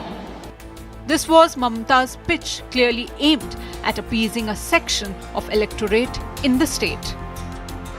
But now the same Mamata government has directed its minorities department to uphold information of 82,000 Waqf properties across the state on the centre's portal by December 5th. This order was issued for compliance by all Bengal districts by the Secretary of Minorities Department of the state. Most opposition states had refused to adopt the Waqf law as passed by the Parliament in April this year, Bengal included. So what changed? Number one, I don't see any U-turn in any of the acts by Srimati Mamata Banerjee. The thing is that, accepting the Waqf bill is something different, and what she has taken up right at the moment is, which was already, which had nothing to do with the entire Waqf bill, because earlier also there used to be a system called VAMSI, the earlier database that was being run by the center till 2024. It was called VAMSI, and VAMSI already had, these 80,000 properties registered over there. So it is only like registering the same data onto a new portal called Ummeed. I think the central government is still trying to confuse the people of West Bengal. After the SIR, this is the second about turn by the Mamata government this month after political grandstanding with the centre. একটা মানুষের যদি নাম বাদ যায়, একটা বৈধ ভোটারের যদি নাম বাদ যায়, বাংলা থেকে 1 লক্ষ লোক গিয়ে ইলেকশন কমিশনের অফিস ঘেরাও করবে। ক্ষমতা থাকলে অমিত শাহ দিল্লি পুলিশ আটকে দেখাক। Despite some politicking, even the Election Commission mandated the SIR is getting implemented in West Bengal, with most TMC leaders cooperating. আগে ওয়াকফ বিলের বিরোধিতায় ভারতবর্ষের যে ক্ষতি, ভারত সরকারের যে সমস্ত ক্ষতিগুলো করা হয়েছে, রেল পোড়ানো হয়েছে, স্টেশন ভাঙা হয়েছে, মানুষকে খুন করা হয়েছে, তার মূল্য বাংলার মুখ্যমন্ত্রী মমতা বন্দ্যোপাধ্যায়কে দিতে হবে। এবং ঘুরে ঘুরে ঘুরে ঘুরে ঘুরে ঘুরে ওয়াকফ বিলের সম্মতি আজকের দিনে কেন? And there is also the fact that TMC went to the court against the Waqf amendment but did not get a favorable order. She has been provoking the minorities of West Bengal. We have seen Bengal burning for consecutively 2 days during the CAA issue. And now she again tried to play with fire, play with the lives and the emotions of the minorities by provoking them and misleading them in the Waqf bill, which has been finally made into law. So Mamata Banerjee and her ministers, now they have taken a U-turn. After 7 months of dilly-dallying, Mamata Banerjee had to give in. So this is a fact that it's a win by the central government, victory of the constitution. Now over the next 5 days, the district administrations would hold meetings and workshops with Waqf administrators, while senior officials would monitor daily progress to meet the December 5th deadline. On to some trade deal talk. In the shadow of a bitter diplomatic rift that froze trade talks for 2 years, Canada and India are now turning a new leaf. After Prime Minister Justin Trudeau's controversial speech in Parliament that deeply strained ties, his successor, Mark Carney, is pushing to resume negotiations on a comprehensive economic partnership agreement. This deal could double bilateral trade to up to $50 billion between India and Canada by 2030. Let's take a deep dive. 2 years on, Trudeau's pro-Khalistani speech in Parliament triggered a crisis. That moment chilled decades of stable India-Canada ties. Over the past number of weeks, Canadian security agencies have been actively pursuing credible allegations of a potential link between agents of the government of India and the killing of a Canadian citizen, Hardeep Singh Nijjar. India expelled Canadian High Commissioner and recalled its ambassador. Trade talks were stalled and bilateral warmth frozen in time. Now Trudeau's successor, Mark Carney, is pushing a fresh start. Talks resume this week. Modi and Carney met on the G20 sidelines in Johannesburg, showing a moment signaling thaw and new priorities. Their first meeting since G7 in Canada earlier this year. With ambassadors back in place, dialogue is accelerating. Amid the US-Canada tariff war hitting historic lows, Canada seeks new partners. India battles Trump's tariffs, refusing to bow on issues of sovereignty and national interest. While India is vying for more market access, technological cooperation and energy deals, Canadian focus remains on tapping the potential in agri-tech, mineral deals, clean energy and innovation-led partnerships. There's a lot that we can learn from Canada, a lot that we can offer Canada. We have tremendous potential on critical minerals, critical mineral processing technologies. We can diversify our supply chains on both sides of the ocean. We can focus on emerging technologies like artificial intelligence with data centers, quantum computing, machine learning, all new age technologies where India has very strategic benefits to offer. Beyond the trade, the countries are nearing a $2.8 billion uranium deal, signaling strategic depth beyond economics. This is an ongoing conversation that we have with Canada. This particular matter was also discussed when our Prime Minister met with Prime Minister Carney in Johannesburg.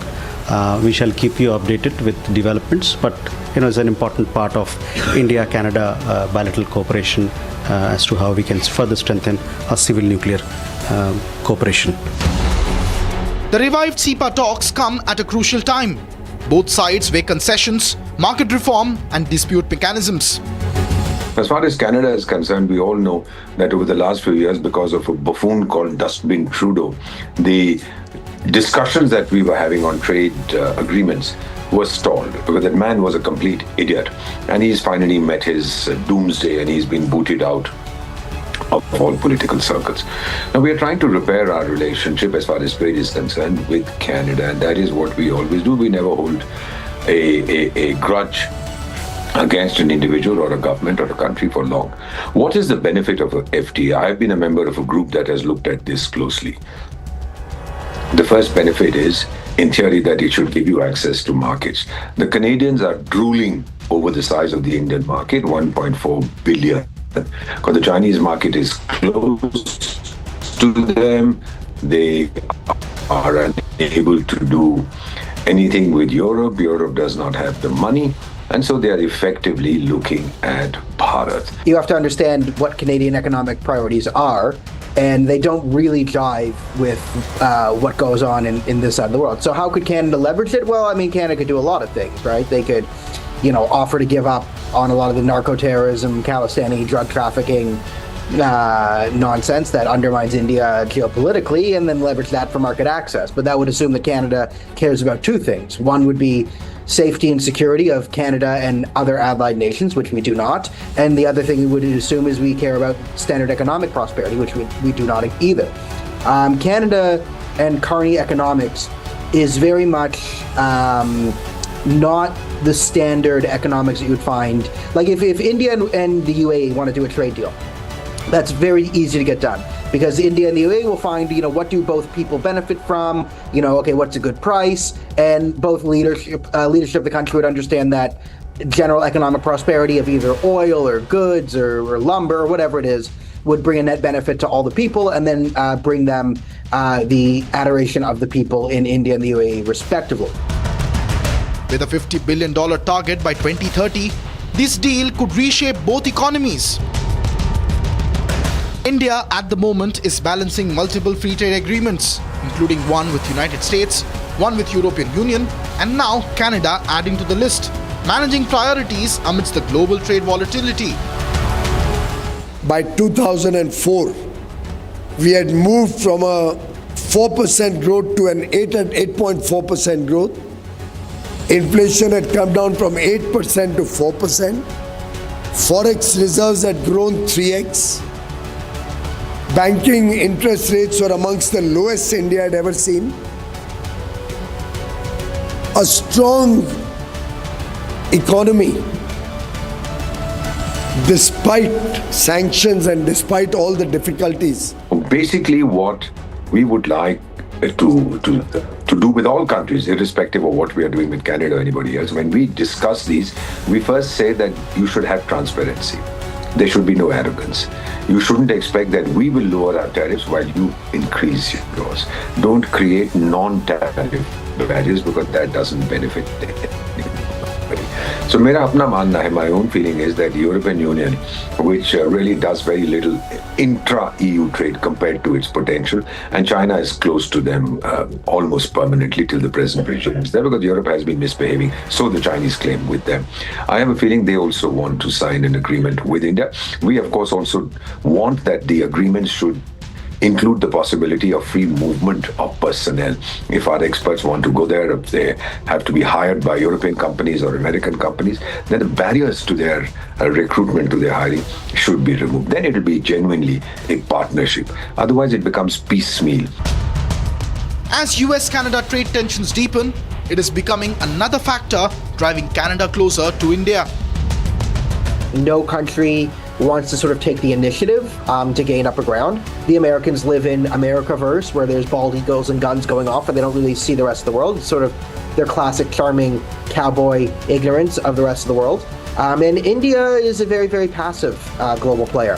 They do not make the first move. They do not try and set the precedent. They try and, do deals and try and, do bilateral relations and don't try and get bogged down in these grand economic schemes. They're sort of a more passive player on the international scale, trying to sort of pick off deals here and there to sort of build economic links between them and other countries. It's very much not in Indian DNA to sort of push the initiative and leverage Canada and America relations for Indian gain. There's not really, you don't really have that dynamic soft power apparatus that would be needed to do something like that. The reset between India and Canada promises more than numbers. It offers a recalibration of priorities and trust. As ambassadors return and talks ignite, the questions remain: will this new chapter deliver a game-changing partnership for two of the world's most dynamic democracies?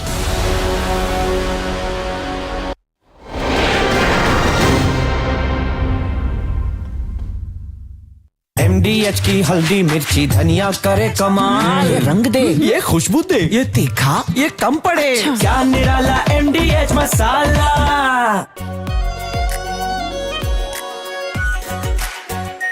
Are pure shahi paneer masala, delicious, healthy everyday. दादी के हाथों का जादू और खुशबू से महकता घर, माँ की मुस्कुराहट और खाने की सुगंध। MDH गरम मसाला, क्योंकि हर रिश्ता है स्वाद से जुड़ा। China and Japan are clashing verbally over Taiwan. Tensions between China and Japan have risen over Taiwan's security. Japan has signaled it may intervene in a potential conflict, viewing it as a threat to its own stability.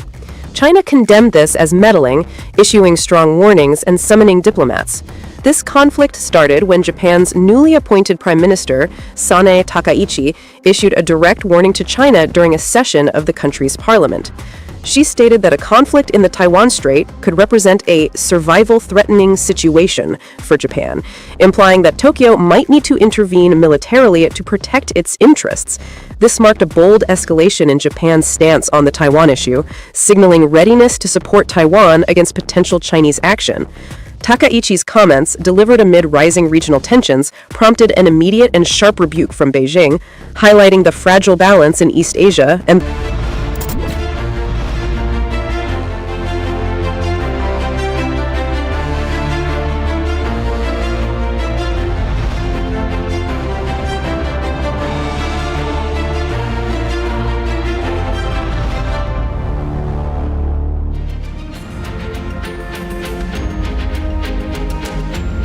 the great Mr.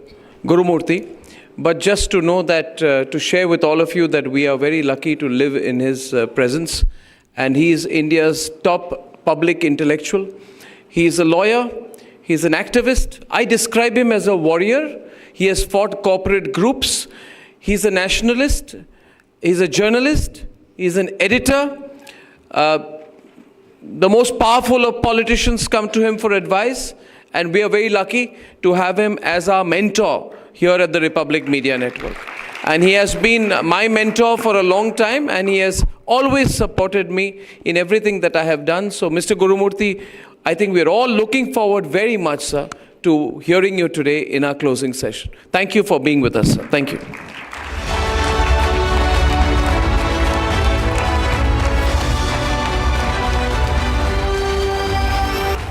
Namaskaram to all.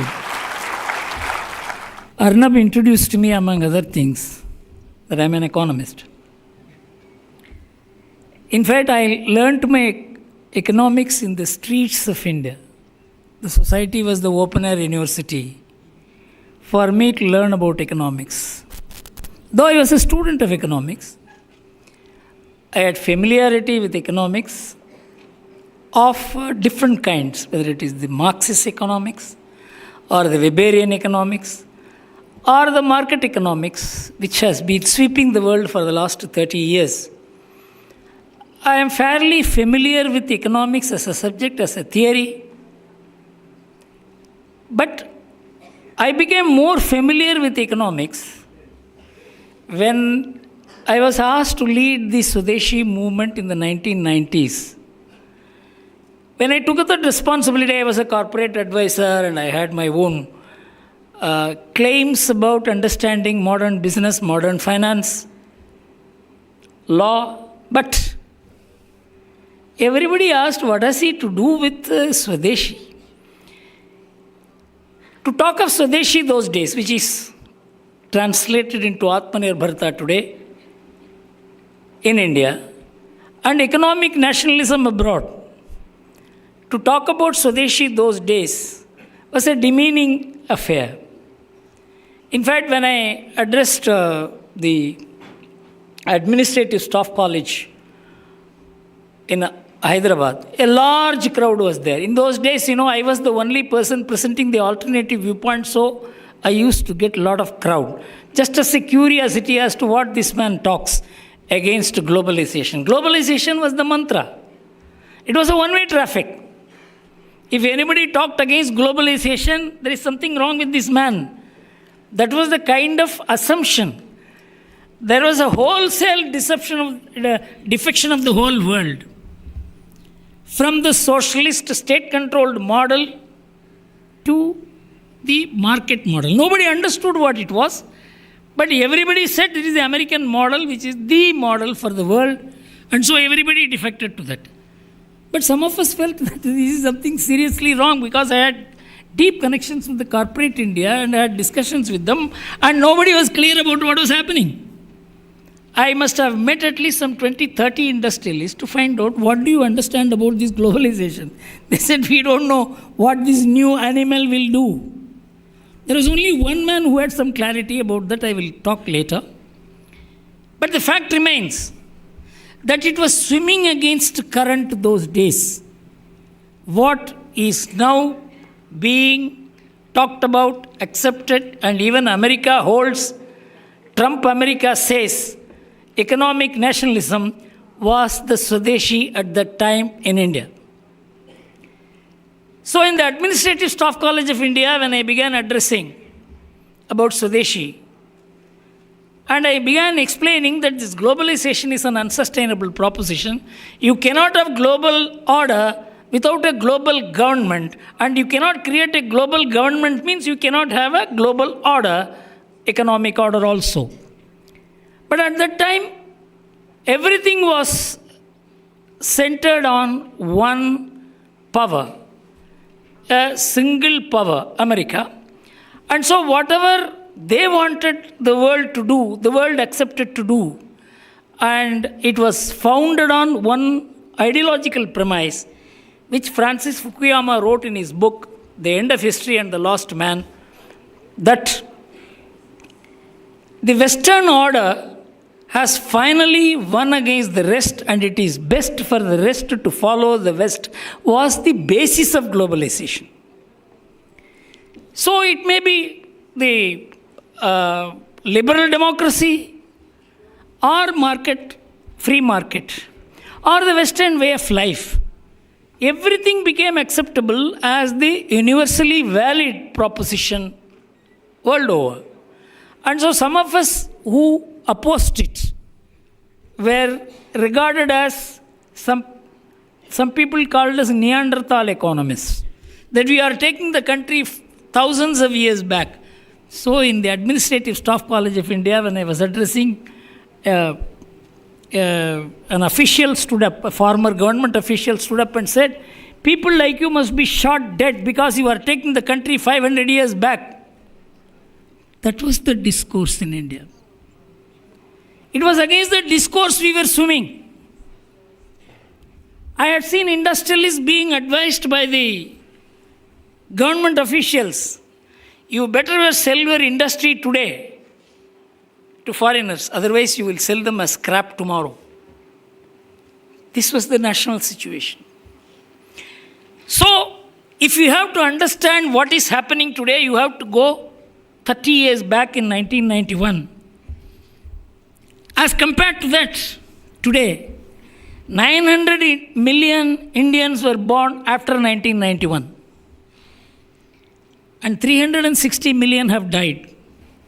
And so 600 million Indians who are 18 and 35 were born after 1991. They may not even know what happened at that time. So there has been a massive shift in the country between 1994 and 2025. The world has turned upside down. From a conflict-free world, which was promised as the final victory of the West over all conflicts, so that the West will ensure that there is no conflict in the world, we were all lured into that order, the order of peace, prosperity. And what was globalization? In fact, many people used to ask me, what is Swadeshi? I used to say, Swadeshi, the nation is the core. The global is the additive. It is not that we can live without the world. We have to live with the world. But the world will only contribute to you. You have to be the core. The national effort has to be the core. The national confidence, the national effort, the national policies, and the national industries, and the national parties, political parties. All of them had lost confidence at that time. We all used to say that we have to be a nation first, because they said the world is one village and the idea of nation itself is outdated. That was the discourse at that time. And globalization was defined. The world as the core and nation as the additive. This was the difference between globalization and national economics.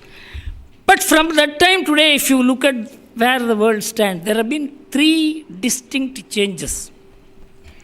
One, a single one-pole power position, the world has shifted to multipolarity. Multipolar world is not a formal world. Informally, the power has diffused from one source to lot of middle countries rising to share the power. Under the Center for Foresight of the European Commission said, by 2030, there will be no hegemonic power in the world, and there will be multipolar power, each country exercising power in its own way, with its resources, with its influence and sphere, with its education, with its strength, with its demography. So it said that the world is moving towards what the world was in 1990s to a very different picture emerges. The next is, we were all told modernity means only what the West stands for, because the West drew its modernity from the days of enlightenment, the single source of modernity. But now it is accepted. There are multiple modernities in the world. In 2007, Sebastian Conrad, he was one of the greatest historians, and he came with his thesis that each civilization modernizes in its own way. Japan modernizes as Nihon Jinran. China modernizes as Neo-Confucian society.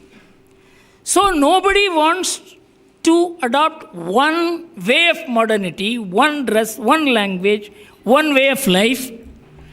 And so India will also modernize in its own way. So this is not what the Indian discourse, Indian media, Indian academics, Indian political parties, or the Indian administrative service speak about. But the fact is, we are also modernizing in our own way. This is a new concept. It is not that the world is becoming multipolar without becoming multi-modern. Modernity has asserted itself in the last 25-30 years. I will give you examples. The post-World War II world order was anti-civilizational.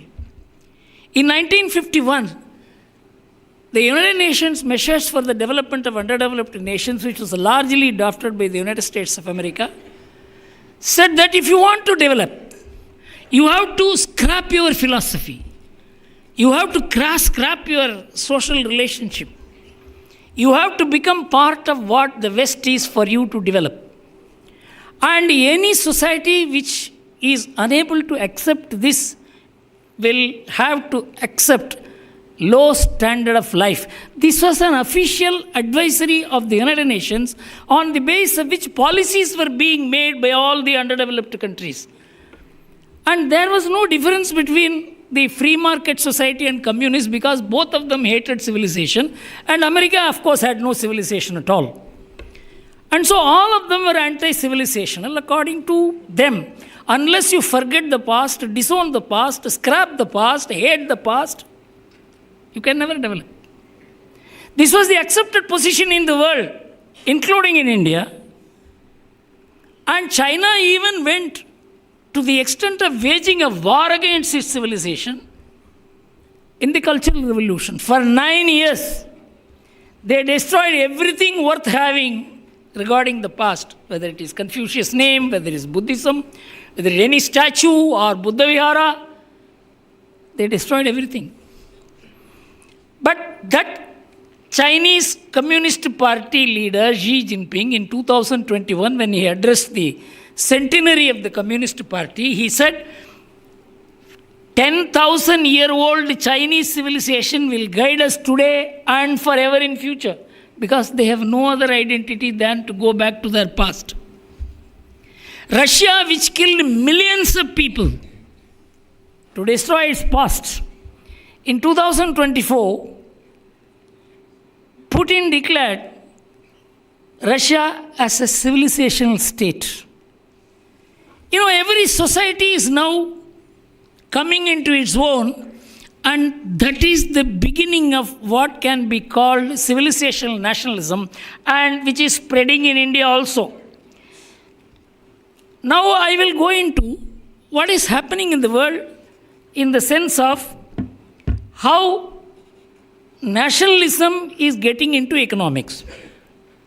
I'm just quoting, just you touch artificial intelligence about economic nationalism. This is what it says. Economic nationalism is experiencing a significant global resurgence, marked by retreat from globalization and prioritization of national economic and security interests over international cooperation. This trend is evident in policies worldwide, particularly in the United States, China, and the European Union, driven by geopolitical tensions, supply chain vulnerabilities, and domestic political pressures. A research done by Cambridge University's 3 scholars, I am just quoting it. The paper which they have produced examines the resurgence of industrial policy and national security across the United States, China, and the European Union. We analyze how these 3 major economic powers are implementing distinct approaches to industrial policy while pursuing similar objectives in technological leadership and also national economic prosperity. The US has adopted a hawkish stance with extensive trade policies and subsidies. China has pursued ambitious growth in the range of sectors with long-term planning and strong governmental control. Even the European Union has begun doing it.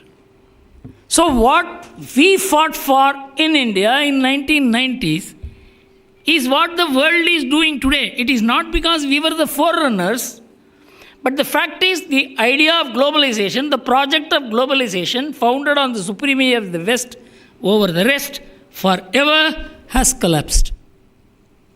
Globalization has collapsed because it was a collapsible model. Why it collapsed? The background to the collapse of globalization are 3 major events.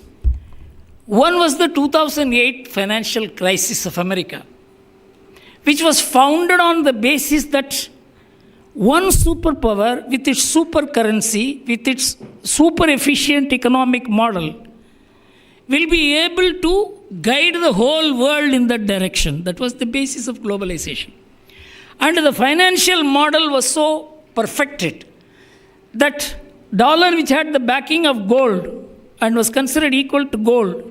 And even after the gold ceased to be backing the dollar, in 1990s, the dollar unbacked by anything other than the name United States of America became equal to gold and became even more valuable than the gold. So in 1998, when the financial collapse occurred, even the greatest economists could not explain why the collapse occurred. In fact, Alan Greenspan, who headed the US Federal Reserve System for 19 years, he was examined by the Congress. He was called the god of money. He could create money out of thin air. In 1997, he addressed the Stanford University. I couldn't understand why he addressed the Stanford University. He should have addressed the US Federal Reserve System. He said it is not possible to control the supply of dollars outside. And so we will not be able to fight inflation. So they decided to import goods from cheaper sources to contain inflation and print and export dollars. So in 1989, the Economist magazine said, the most profitable industry in America is the printing and exporting of dollars. So America exported dollars, printed and exported dollars, because the American name carried that weight in the world, and imported goods. With the result, between 1976 and now, America has printed and exported $15 trillion worth dollars and imported goods. And for that, it brought down the tariffs, and it made the whole world search the American market, which was, of course, taken advantage of by China. And now America finds that dollar is no more the admired currency. And in fact, dollar is now an enforced currency. For instance, if this BRICS will produce its own monetary system, Trump said, I will finish you if you don't use dollar. From an admired currency, dollar has become an autocratic power-backed currency. You can understand the shift that has taken place in the American economy. And what Trump is trying to do is to reverse it. He is trying to put up the tariffs to ensure that the imports come down, or the import prices are up, so that the people pay for the deficits which America has incurred in the past. As I told you, $15 trillion is the current account deficit. And every year they are incurring a budget deficit of $1.2 trillion. And it is deficit at home and deficit abroad. America is in an unenviable position, and Trump is trying to ensure that at least fight this trend. I can understand if anybody is advising Trump, they will advise this. But the problem of America is not an economic problem. It's a much deeper problem. America has attuned itself to overliving. Every economist today accepts that America, American families, American corporates, American government, they spend more than what they earn. That is the most important thing. For example, whether it is because the families have collapsed. The family support mechanism, which is essential for a society, about which I will deal with when I come to the Indian context, that it is a sharing mechanism. I was in America, in UCLA, when I was addressing the management students. I asked all the management students a question. Who are all supported by your family for your higher education? All Indians and Asians raised their hand. Not a single white student raised the hand. Then I asked them the question, who is taking educational loan and studying this course? All the white students raised their hand. I came to IIT Madras. I asked the same question to the MBA students. who are borrowing money and studying MBA? Not a single student raised the hand. Who are all being supported by your families for your higher education? Everyone raised their hand. This is the family support mechanism.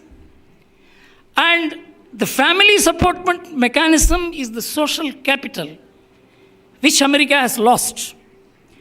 And the American government went to the extent of telling the Americans in 1960s, which was the turning point of America beginning to decline, that you need not take care of your parents, you need not take care of anybody. You pay us 12%, 12.5% social security tax, we will take care of everybody. At that time, in 1980, many economists warned the American government. If you want, you can Google and get a beautiful book, US Economy in Transition, by the National Bureau of Economic Research in 1980, where the economists told the American government, don't interfere with the intergenerational obligations of people. The government can never substitute itself in the place of the family. And it said, we have already handed over the kitchen to multinationals. In America, nobody cooks. There is no kitchen in home. It is only the malls which give you food. You take home, heat it up and eat it. And he said, if there is no kitchen and if there is no responsibility to take care of the parents and youngsters, educate them, then what is the function left in the family? A functionless family can never last. This was the advice given by economists, including Milton Friedman, who got the Nobel Prize in 1965 on the monetary theory.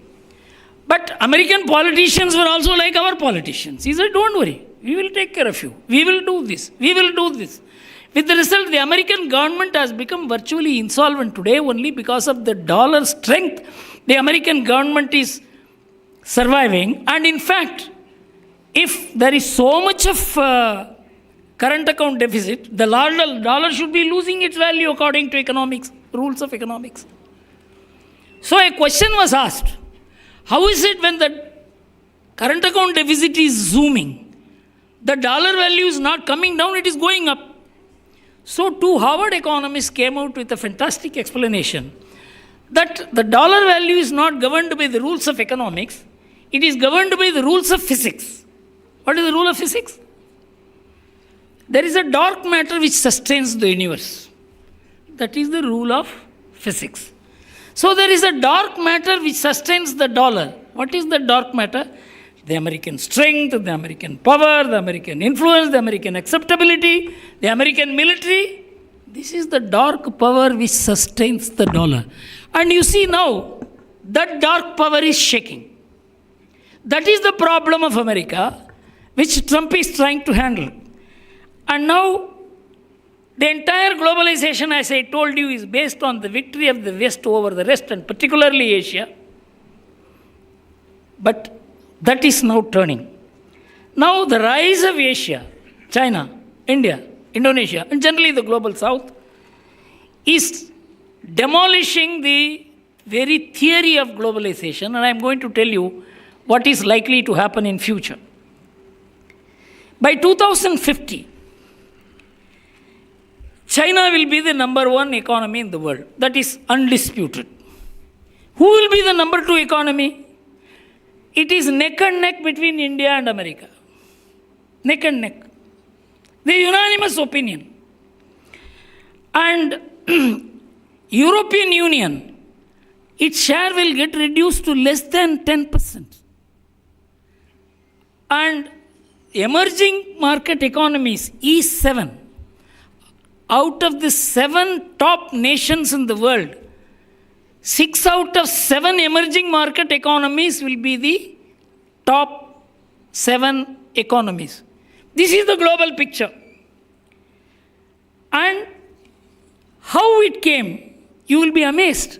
Because unless you have a helicopter view to understand how the theoretical foundations of Western economics developed and how they assessed the rest of the world, and particularly to large countries like India and China, You cannot understand where the West went wrong.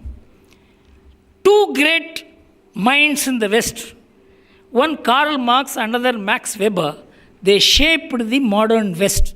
In fact, Max Weber was supposed to be the founder of modern Western liberal society based on individualism. And Max Weber and Karl Marx, their assessment of India and China is worth quoting. Karl Marx wrote two articles in the New York Herald Tribune in 1853, where he said India is a country which is a very unique country. Its economy is organized on the basis of village republics. People are very happy. There is no exploitation. The gap between the producer and the consumer is so little. It is some kind of a primitive socialism. But unfortunately, this country has not changed for the last 2,000 years. It is worshipping cows and monkeys, and so it is a semi-barbaric society. That there was no economic problem, but this society is worshipping monkeys and cows. And he was the guy who influenced almost the whole of India after independence. Every left, liberal, progressive thinker would somewhat relate to Karl Marx in India. And so he convinced the West that India is a semi-barbaric society. And then Max Weber, he was the one who conceptualized the Western development model as based on Protestant Christian ethics, based on individualism, enterprise, and that is the basis of entrepreneurship, which is the basis of modern capitalism. He was right, because for 30 years he studied the Protestant and Catholic societies and came to the conclusion the Catholic societies can never match the Protestant societies in entrepreneurship, which is true because all the Protestant nations were going up in economic growth and all the Catholic nations were lagging behind. But he wrote two books on India and China. He said, these two societies can never come up because they believe in karma and rebirth, which works against a spirit of enterprise. And so these two societies will never come up. But unfortunately, the research done by Paul Byrock and Angus Madison that came between 1980 and 2001, which said for 1700 years, India and China were the leading economic engine of the world. In 1750, the combined share of GDP of India and China was 58%, and that of England and America 2%. In 1900, the whole thing turns upside down. India and China crashed to 8%. China 6.8% and India 1.2%. And England and America raced to 42%. This data was not available to Karl Marx or Max Weber. If they had this data, they would never have said that a country like India and China can never develop. This is where the West went wrong. When they globalized, they thought this globalization will benefit only people who know how to operate economics. China did not know how to operate economics, but it knew how to operate the people who operate economics, and they looted America. America produced a Frankenstein monster by giving more MFN facilities to China, giving them all the technologies, and China became the factory to produce goods for America. And of course, all kinds of political influences were there to defeat Russia, which was the greatest ambition of America, which made them expand the NATO, which has resulted in the Ukraine war, benefited China. But India was always careful. Whether it is this party or that party ruling, we calibratedly accepted globalization. We never wholeheartedly accepted globalization. It is because the society of India would never allow globalized ideas to enter. And that is the reason why we are a different society. Now, I will come to it a bit later as to what we mean by Atmanirbharta. Before that, I will have to deal with Trump's MAGA. Trump's MAGA is the first major admission of the failure of globalization. Because he was the only one to say there is no globalism hereafter. It is America first. Once you call a nation first, the first thing you reject is globalization and international cooperation. That is the first thing. Second thing is MAGA implies that America, which was great, has ceased to be great. It has to be made great again. He is the first person to admit the decline of America. That is what has made Americans support him in such large measure in 2024. Apart from the fact that there are other problems associated with America which is not discussed very deeply in the public discourse, but which we must know. The media in India, the intellectuals in India, the academics in India must know this. You know, in 1960, of the American population, 87.5% were non-Hispanic white population. About 11% was black and the balance 1 or 2% were others. It was at that time Kennedy declared that we will build a global, we will invite the whole world to build America, and they went on to, at that time the civil rights movement was there then. Till then they allowed only white immigrants. So when the civil rights movement came, multiracial immigration came into America. You know what is the position of America today? Today 58% is only the white Hispanic, non-Hispanic whites. America is ceasing to be a white nation. America called itself a WASP nation, white Anglo-Saxon Protestant nation. This was the identity of India given by Samuel Huntington in 1998 when he was thrashed. But there is a racial element in America today. All of you are seeing it.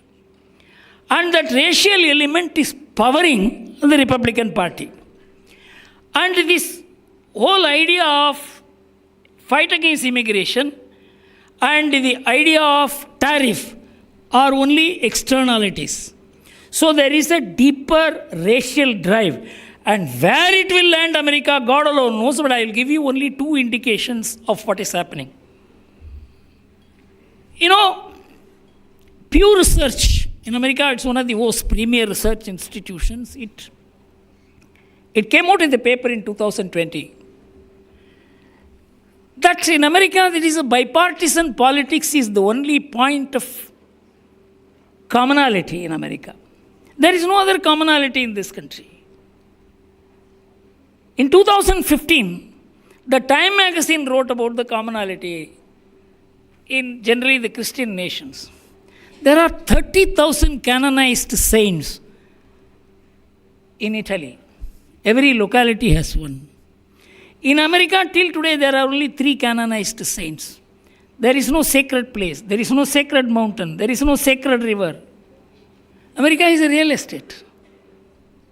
There is no common point of Americans except the American Constitution, courts, and what they call as the American way of life.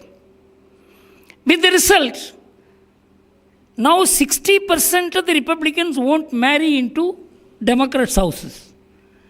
65% of the Democrats won't marry into Republican houses. There is a vertical division in the society. And the division is in the family. Father and son are not talking. Daughter and mother are not talking. And it has seared the society so much. In 2022 September, you can Google and read, 6 defense secretaries and 5 American chiefs of staff wrote a letter to Pentagon. If a Trump or Trump-like figure contests the 2024 election and loses, there will be civil war in America, and the army will not maintain neutrality. And the civil war will not be at the border. It will be based on color. It will be based on religion. It will be based on region. This is the state of America. Because it doesn't have one common base. It is a top-down nation. Then I immediately I was there for 3 days in Kumbh Mela. 65 crore people are assembled. Who invited them? What brought them together? It's some consciousness. It is a bottom upwards nation. They are top-down nations. Arun Shourie has written it beautifully in his secular agenda. How the European nations were formed. They were formed by marriages. They were formed by concubinages. They were formed by conquests. When France was formed, less than 3% of the people knew the French language. When Italy was formed, less than 7% of the people knew Italian language. It is the powerful people who brought the people together, shaped them into nation, and turned them into what it is. Only in this 18th and 19th centuries, the idea of nation state developed in the West. So, these are basically unstable societies, including in America. Everybody thinks America is a very stable country, but I want all of you to very critically study what is happening in America, which will show that America is moving towards a crisis, and it is not only moving towards a crisis, it will land the whole world in crisis, because it has integrated the whole world to such an extent that whether it is in terms of dollars or in terms of, 16% of America today consists of immigrants. And those 16% immigrants, if you calculate, nearly 30 crore people are linked to America. And it is investment, it is trade, industries, employment. Everything is linked through dollar. And that society and that state is in a critical condition. So 4 dates completely changed this world. One is the general financial crisis in 2008. Second is the COVID. And the third is the Ukraine war. Henry Kissinger, who shaped the post-World War order, post-Cold War order, he said as soon as the COVID advent came, the world order will change forever. And in 2022, when Ukraine war came, he addressed the economist meeting in Switzerland. And he said that unless this war is ended soon, the world order will be restructured forever. Trump has begun doing it in 2025. This is how we should understand, because America now feels it cannot take the responsibility of running the world. And it wants to go back to the isolation policy which it adopted till the early 20th century. And at this point, I must mention there is a paradigm shift in the world between 1990s now. In 1990s, you go into any economic literature, there is nothing called environment. There is no relationship between environment and economics. But today, you cannot separate economics from environment, because environment has become one of the biggest problems of the world. In 1990, the world discharged 6 billion tons of CO2. In 1990, 22 billion. Today, 37 billion. And so far, of all the greenhouse gas emissions, the share of America is 25%. The share of Europe is 20%. These people have dirtied the world and developed themselves. And now they are saying, you should not dirty it. This is going to be a huge development versus economics. And that's where the turning point, many people have not noticed it, it is becoming a very important geopolitical turning point when the Prime Minister mentioned in 2023 G20 meeting, one earth, one family, one future. This captured the relationship between economics and environment. In fact, how We are a living example of it. Many people do not know. In fact, I have mentioned it in some of the programs in Republic. How India is a living example of alignment between economics and environment. I will take only 3 issues. One is food. We are just 2.4% of global land area. We have 18% of human population. We have 30% of bovine population.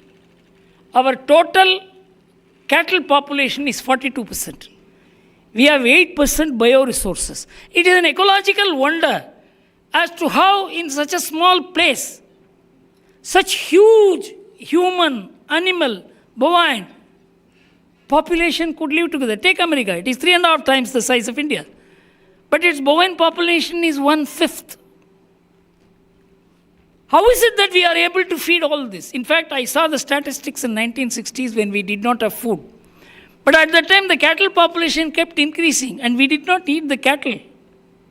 Because we felt that they have also the right to live.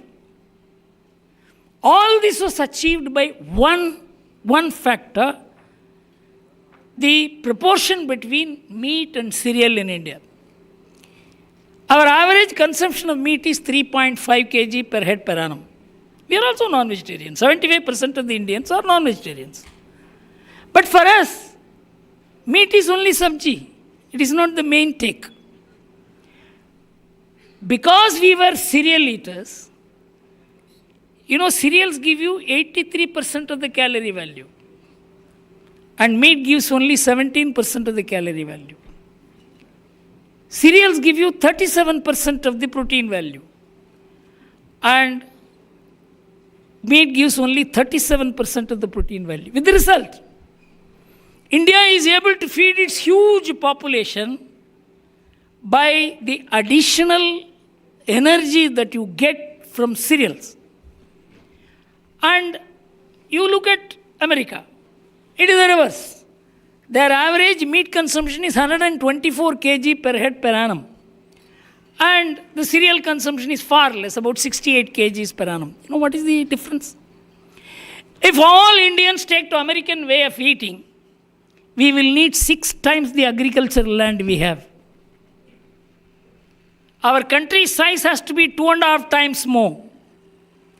If the entire world takes to Indian way of eating, we will need only 40% of the agricultural land we are cultivating today. How is it that our forefathers knew that you have more calorie value and protein value in cereal? I call it the Rishi-Krishi combination. That is what has sustained the food security of India. How many people, if you want to get to know the data of it, you can go to ourworldindata.com where you find all these figures. But this is not what our academics speak. This is not what our media speaks. Food. Then I will go to shelter. The average number of persons in a house in India is 4.5. In America, it is 2.5. Because we live with our father, we live with our grandfather, 3 generations live together, we share. This sharing is a very important part of economics. And if all Indians decide to follow the American model of husband and wife or husband and wife, man and woman living together, 48% of the Americans live together without marriage. Only 28% of the Americans live together with a child in the family. If we follow the same way of life, we will need 135 million more houses. In America, to build 35 million houses, they had to spend $8.5 trillion. The damage to environment, it has been calculated by the European Union that every additional house means so much percentage of addition to CO2. But does anybody look at the Indian way of life? How by sharing, we are able to manage the home economics. It is not in the... The third point is, America says that you pay the tax, we will take care of the elders. In India, it cannot happen. We are taking care of our elders. We are taking care of our children. The family system helps it. The State Bank of India study shows 80% of the parents live with their children in this country. And even widows live with the children only. This is the normal social arrangement. But this has huge macroeconomic consequence. Each one of the things I mentioned has a huge macroeconomic sense. And here I am coming to what you call as Atmanirbharta. It is not about importing goods or tariff. If you import the American lifestyle, whatever tariff you impose, you will not be able to save India, because India has to actually understand what is its way of life.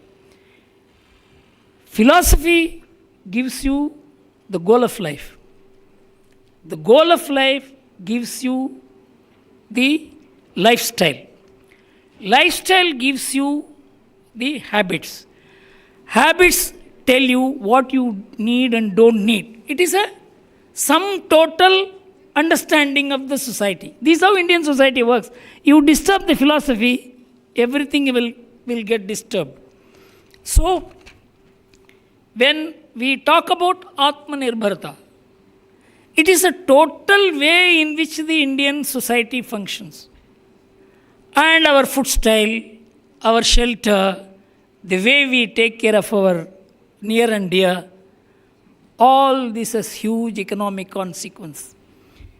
If all yearning Indians decide to disown their responsibilities towards people who are dependent on them, 75 crore people will be standing before the Prime Minister's house for 2 square meals a day. Do we understand Atmanirbharta like that? So much larger issue. For them it is economics. For us it is lifestyle. So we have to understand and deepen this knowledge about Atmanirbharta. I am happy that Arnab gave me an opportunity to talk about this. What I call as the umbrella view or a helicopter view of Indian economy, which is linked to the society, its philosophy, its way of life. And this is how we have to understand Atmanirbharta. Other countries may understand Atmanirbharta. Trump understands it only in terms of tariff. But for us, it is not just a tariff or economic issue, which is a much larger issue. Thank you very much.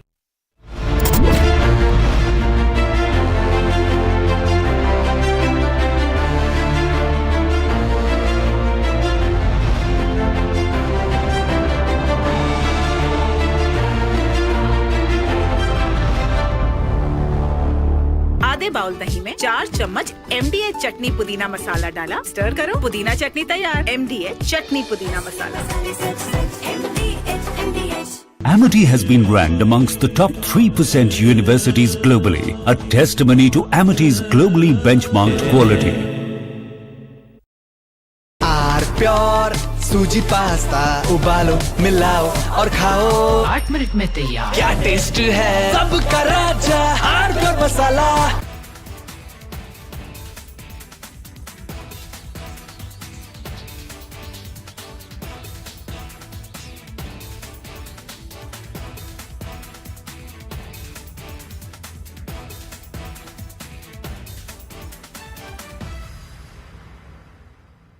MDH की हल्दी मिर्ची धनिया करे कमाल, ये रंग दे, ये खुशबू दे, ये तीखा, ये कम पड़े, क्या निराला MDH मसाला।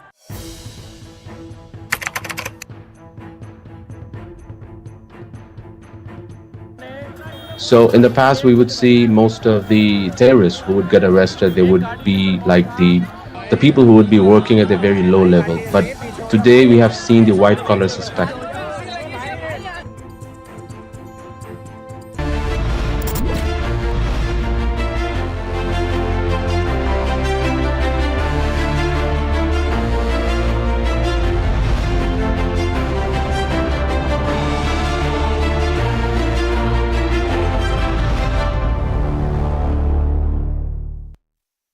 सीक्रेट रेसिपी MDH का जीरा सिप जल जीरा मसाला। सिप सिप जीरा सिप MDH का जल जीरा सिप MDH का जल जीरा सिप। वाह वाह मम्मा क्या स्वाद है। अरे मेरी राजा, दादी के हाथों का जादू और खुशबू से महकता घर, माँ की मुस्कुराहट और खाने की सुगंध। MDH गरम मसाला, क्योंकि हर रिश्ता है स्वाद से जुड़ा। China and Japan are clashing verbally over Taiwan. Tensions between China and Japan have risen over Taiwan's security. Japan has signaled it may intervene in a potential conflict, viewing it as a threat to its own stability. China condemned this as meddling, issuing strong warnings and summoning diplomats. This conflict started when Japan's newly appointed Prime Minister, Sanae Takaichi, issued a direct warning to China during a session of the country's parliament. She stated that a conflict in the Taiwan Strait could represent a survival-threatening situation for Japan, implying that Tokyo might need to intervene militarily to protect its interests. This marked a bold escalation in Japan's stance on the Taiwan issue, signaling readiness to support Taiwan against potential. In a symbolic move away from the touch of colonialism, the Rajnivas of Ladakh, that is the official residence and the office of the governor of Ladakh, have been renamed. The move comes as the part of the Home Ministry's order renaming the offices of governor and lieutenant governors of all states and union territories to be named as Lok Nivas and Lok Bhavan, transitioning to a more people-centric approach. Here's what the Lieutenant Governor of Ladakh, Kavinder Gupta, had to say. Bharat की आज़ादी के बाद बहुत कुछ किया जाना था जो नहीं किया गया। एक मानसिकता, गुलामी की मानसिकता जो हमें दी गई वो ठीक नहीं थी। आज भी जो हम कहीं स्थानों पर देखते हैं जो हमलावर यहाँ पर आए थे उनके नामों पर, उनके नाम के आधार पर कई जगह के नाम हैं, कई सड़कों के नाम हैं। तो कुल मिलाकर के मेरा ये मानना है कि पश्चिम में जाकर के तो सूरज भी डूब जाता है। तो प्रधानमंत्री जी ने पिछले समय में भारत सरकार ने काफ़ी इनिशिएटिव्स लिए हैं। जिस प्रकार से राजपथ का नाम बदल करके कर्तव्य पथ रखना है, ऐसे भी बहुत सी ऐसी चीज़ों का नाम बदला है। तो एक सरकार की तरफ से जो आदेश है उसको लद्दाख सरकार ने माना है, शुरुआत की है। मैं अपने आप को हर्षित महसूस कर रहा हूँ और मुझे आशा ही नहीं पूर्ण विश्वास है कि जिस प्रकार से ये कहा जाता है कि government of the people, for the people and by the people, तो उसी आधार पर काम किया जाएगा। तो नाम से भी एक मानसिकता, एक सोच का पता चलता है। तो मुझे लगता है कि निश्चय ही हम लोगों के हित के लिए काम करेंगे और लोगों को लगेगा कि ये निवास हमारा है, ना कि यहाँ पर जो काम कर रहे हैं ये हम सब मिलजुल करके लद्दाख की बेहतरी के लिए। The move is aimed to make the governor's residence symbolically more approachable.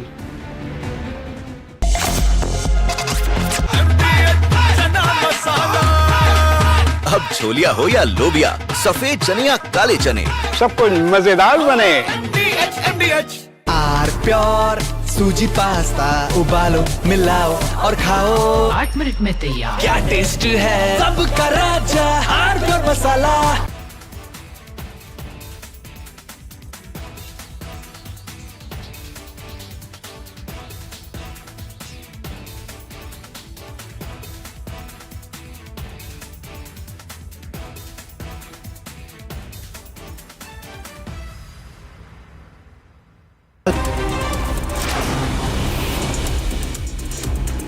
In a major anti-narcotics crackdown, officials uprooted and destroyed nearly 12,000 cannabis plants in Keonjhar district of Odisha, amounting to 4,000 kgs cultivated illegally across multiple patches inside forest area.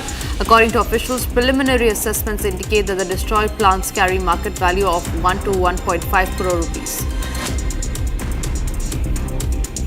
In a police raid, 3.5 lakhs counterfeit cigarette sticks worth 50 lakhs were recovered. 2 people have now been arrested. Police are now investigating the forward and backward linkages regarding these fake cigarettes, including how they buy and the cigarettes and whom they were selling it to. 3 plastic containers, approximately 6 to 70 socket bombs buried in jackfruit orchard was recovered in Murshidabad. Acting on reliable source of information, the police team conducted a raid. Bomb detection and disposal team and CID have been notified to dispose the recovered bombs.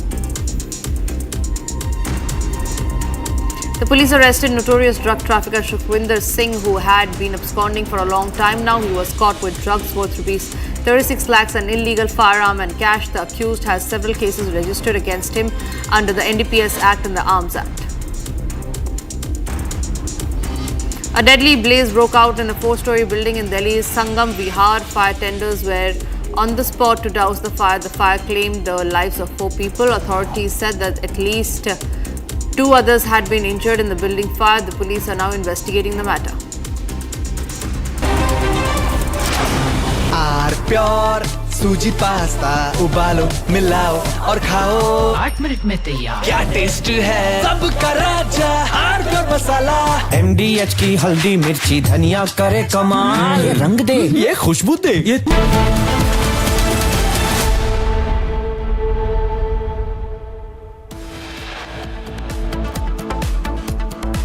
Parliament's winter session begins tomorrow. SIR air pollution to dominate the session. SIR extended by 7 days in all states. Draft electoral lists now to be out by December 16th. Opposition to corner the government on the SIR issue tomorrow.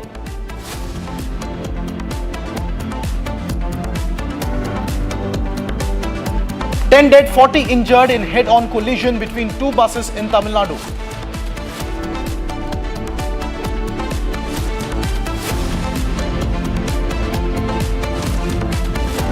"37 Maoists, including 27 carrying a cumulative bounty of rupees 65 lakh, surrender in Chhattisgarh's Dantewada district."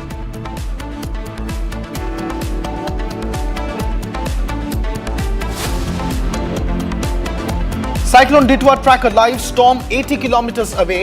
NDRF on high alert as extremely heavy rains lash Tamil Nadu and Andhra Pradesh.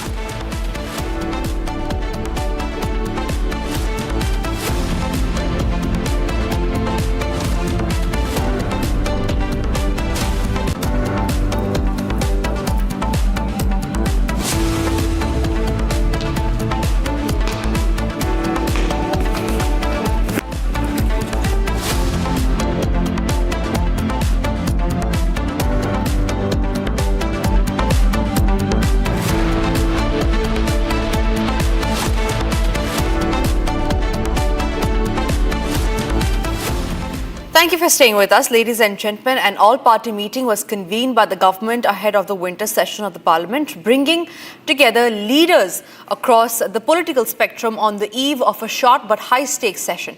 Held at Parliament House, the meeting reportedly witnessed the opposition flagging a range of issues it wants to raise in both the houses of the Parliament, including the special intensive revision of the electoral rolls, the recent Delhi blast and the key foreign policy concerns. Here is all that you need to know if you're looking forward to the winter session of the Parliament that's all set to begin from 11 a.m. tomorrow. The Centre on Sunday convened the all-party meeting ahead of the winter session of the Parliament. Defence Minister Rajnath Singh, Parliamentary Affairs Minister Kiren Rijiju and Minister of State Arjun Ram Meghwal represented the government at the meeting. Meanwhile, the opposition was represented by Congress leaders Gaurav Gogoi and Pramod Tiwari, DMK's T.R. Balu, TMC's Derek O'Brien and IUML's E.T. Mohammed Bashir. Ahead of the winter parliament session, Union Minister Arjun Ram Meghwal said that the upcoming parliament session is likely to have active discussions. इस बार ऐसा लग रहा है कि चर्चा होगी और विपक्ष के जो दल हैं वो भी कई मुद्दे लेकर आए हैं ना, इसलिए लगता है चर्चा हो। पिछले बार के बाद और इस बार में परिस्थितियां बदली, उसके बाद बिहार का चुनाव हुआ। बिहार के चुनाव में भी जनता ने अपना कुछ मतदान के करके जो मत सुनाया, उसके बाद परिस्थितियां बदली भी है ना। As the all-party meeting ended, Parliamentary Affairs Minister Kiren Rijiju stated that the meeting was very productive. आज मीटिंग क्योंकि बहुत पॉजिटिव नोट में मीटिंग हुई है, मैं फिर से ऑल पार्टी फ्लोर लीडर्स जो आज पार्टिसिपेट किए हैं सबको मैं धन्यवाद देता हूं। Meanwhile, responding to the opposition's take over the SIR, Kiren Rijiju said that the government is open to hearing their concerns and is ready for discussion.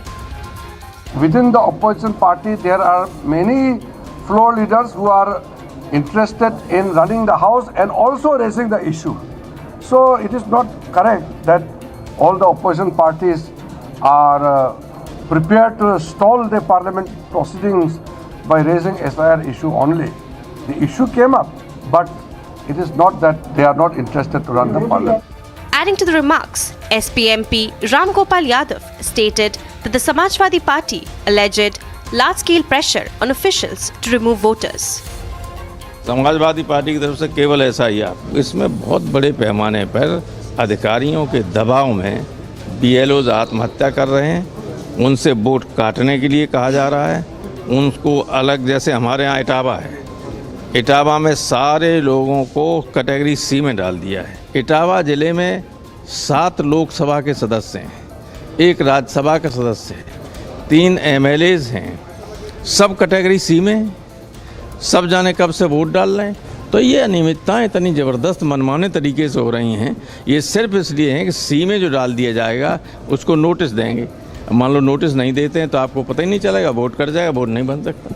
TMC leader Kalyan Banerjee also emphasized that they are ready to cooperate in running the house.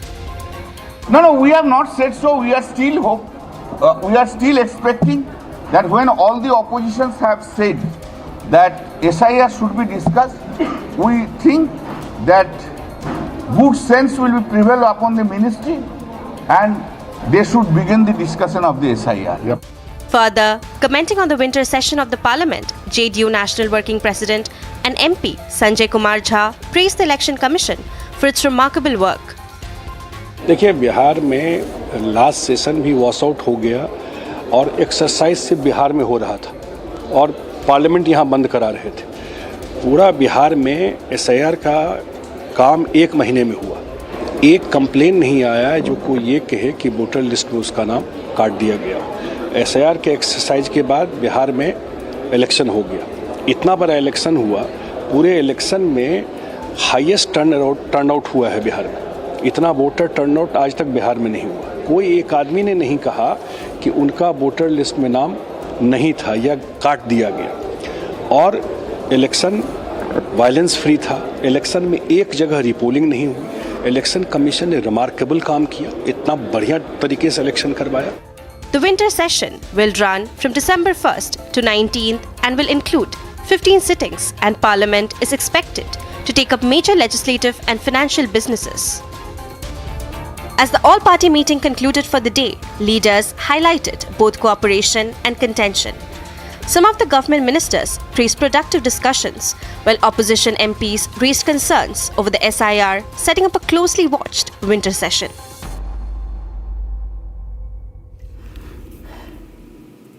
And talking about the winter session, not to forget is SIR, because this is one of the key agenda that the opposition is certainly going to raise tomorrow in the winter session of the Parliament. It will start with the Prime Minister's address, followed by the session, which will highly be marred by the opposition as they are going to raise the issue of SIR. Now, talking about SIR, the Election Commission of India today has extended the deadline for submitting enumeration forms under the ongoing special intensive revision. This is the SIR of electoral rolls in 9 states, which is Chhattisgarh, Goa, Kerala, Madhya Pradesh, Rajasthan, Tamil Nadu and Uttar Pradesh, along with West Bengal and Union Territories of Andaman and Nicobar Islands, Lakshadweep and Puducherry from December 4 to December 11, 2025. Now, this adjustment pushes the publication of the draft electoral roll to December 16 from the originally planned December 9, where the final roll will now be released on February 14, 2026 instead of February 7. This also comes ahead of the winter session of the Parliament and has sparked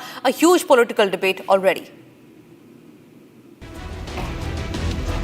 As the Parliament gears up for the winter session from tomorrow, the opposition is all set to take on government on the issue of SIR. An all-India party meeting was held by the centre today to build consensus for the upcoming session. But what became clear with the statement of opposition MPs is that SIR remains at the top of opposition's agenda and is likely going to dominate all discussions in the session. Here's what opposition MPs had to say.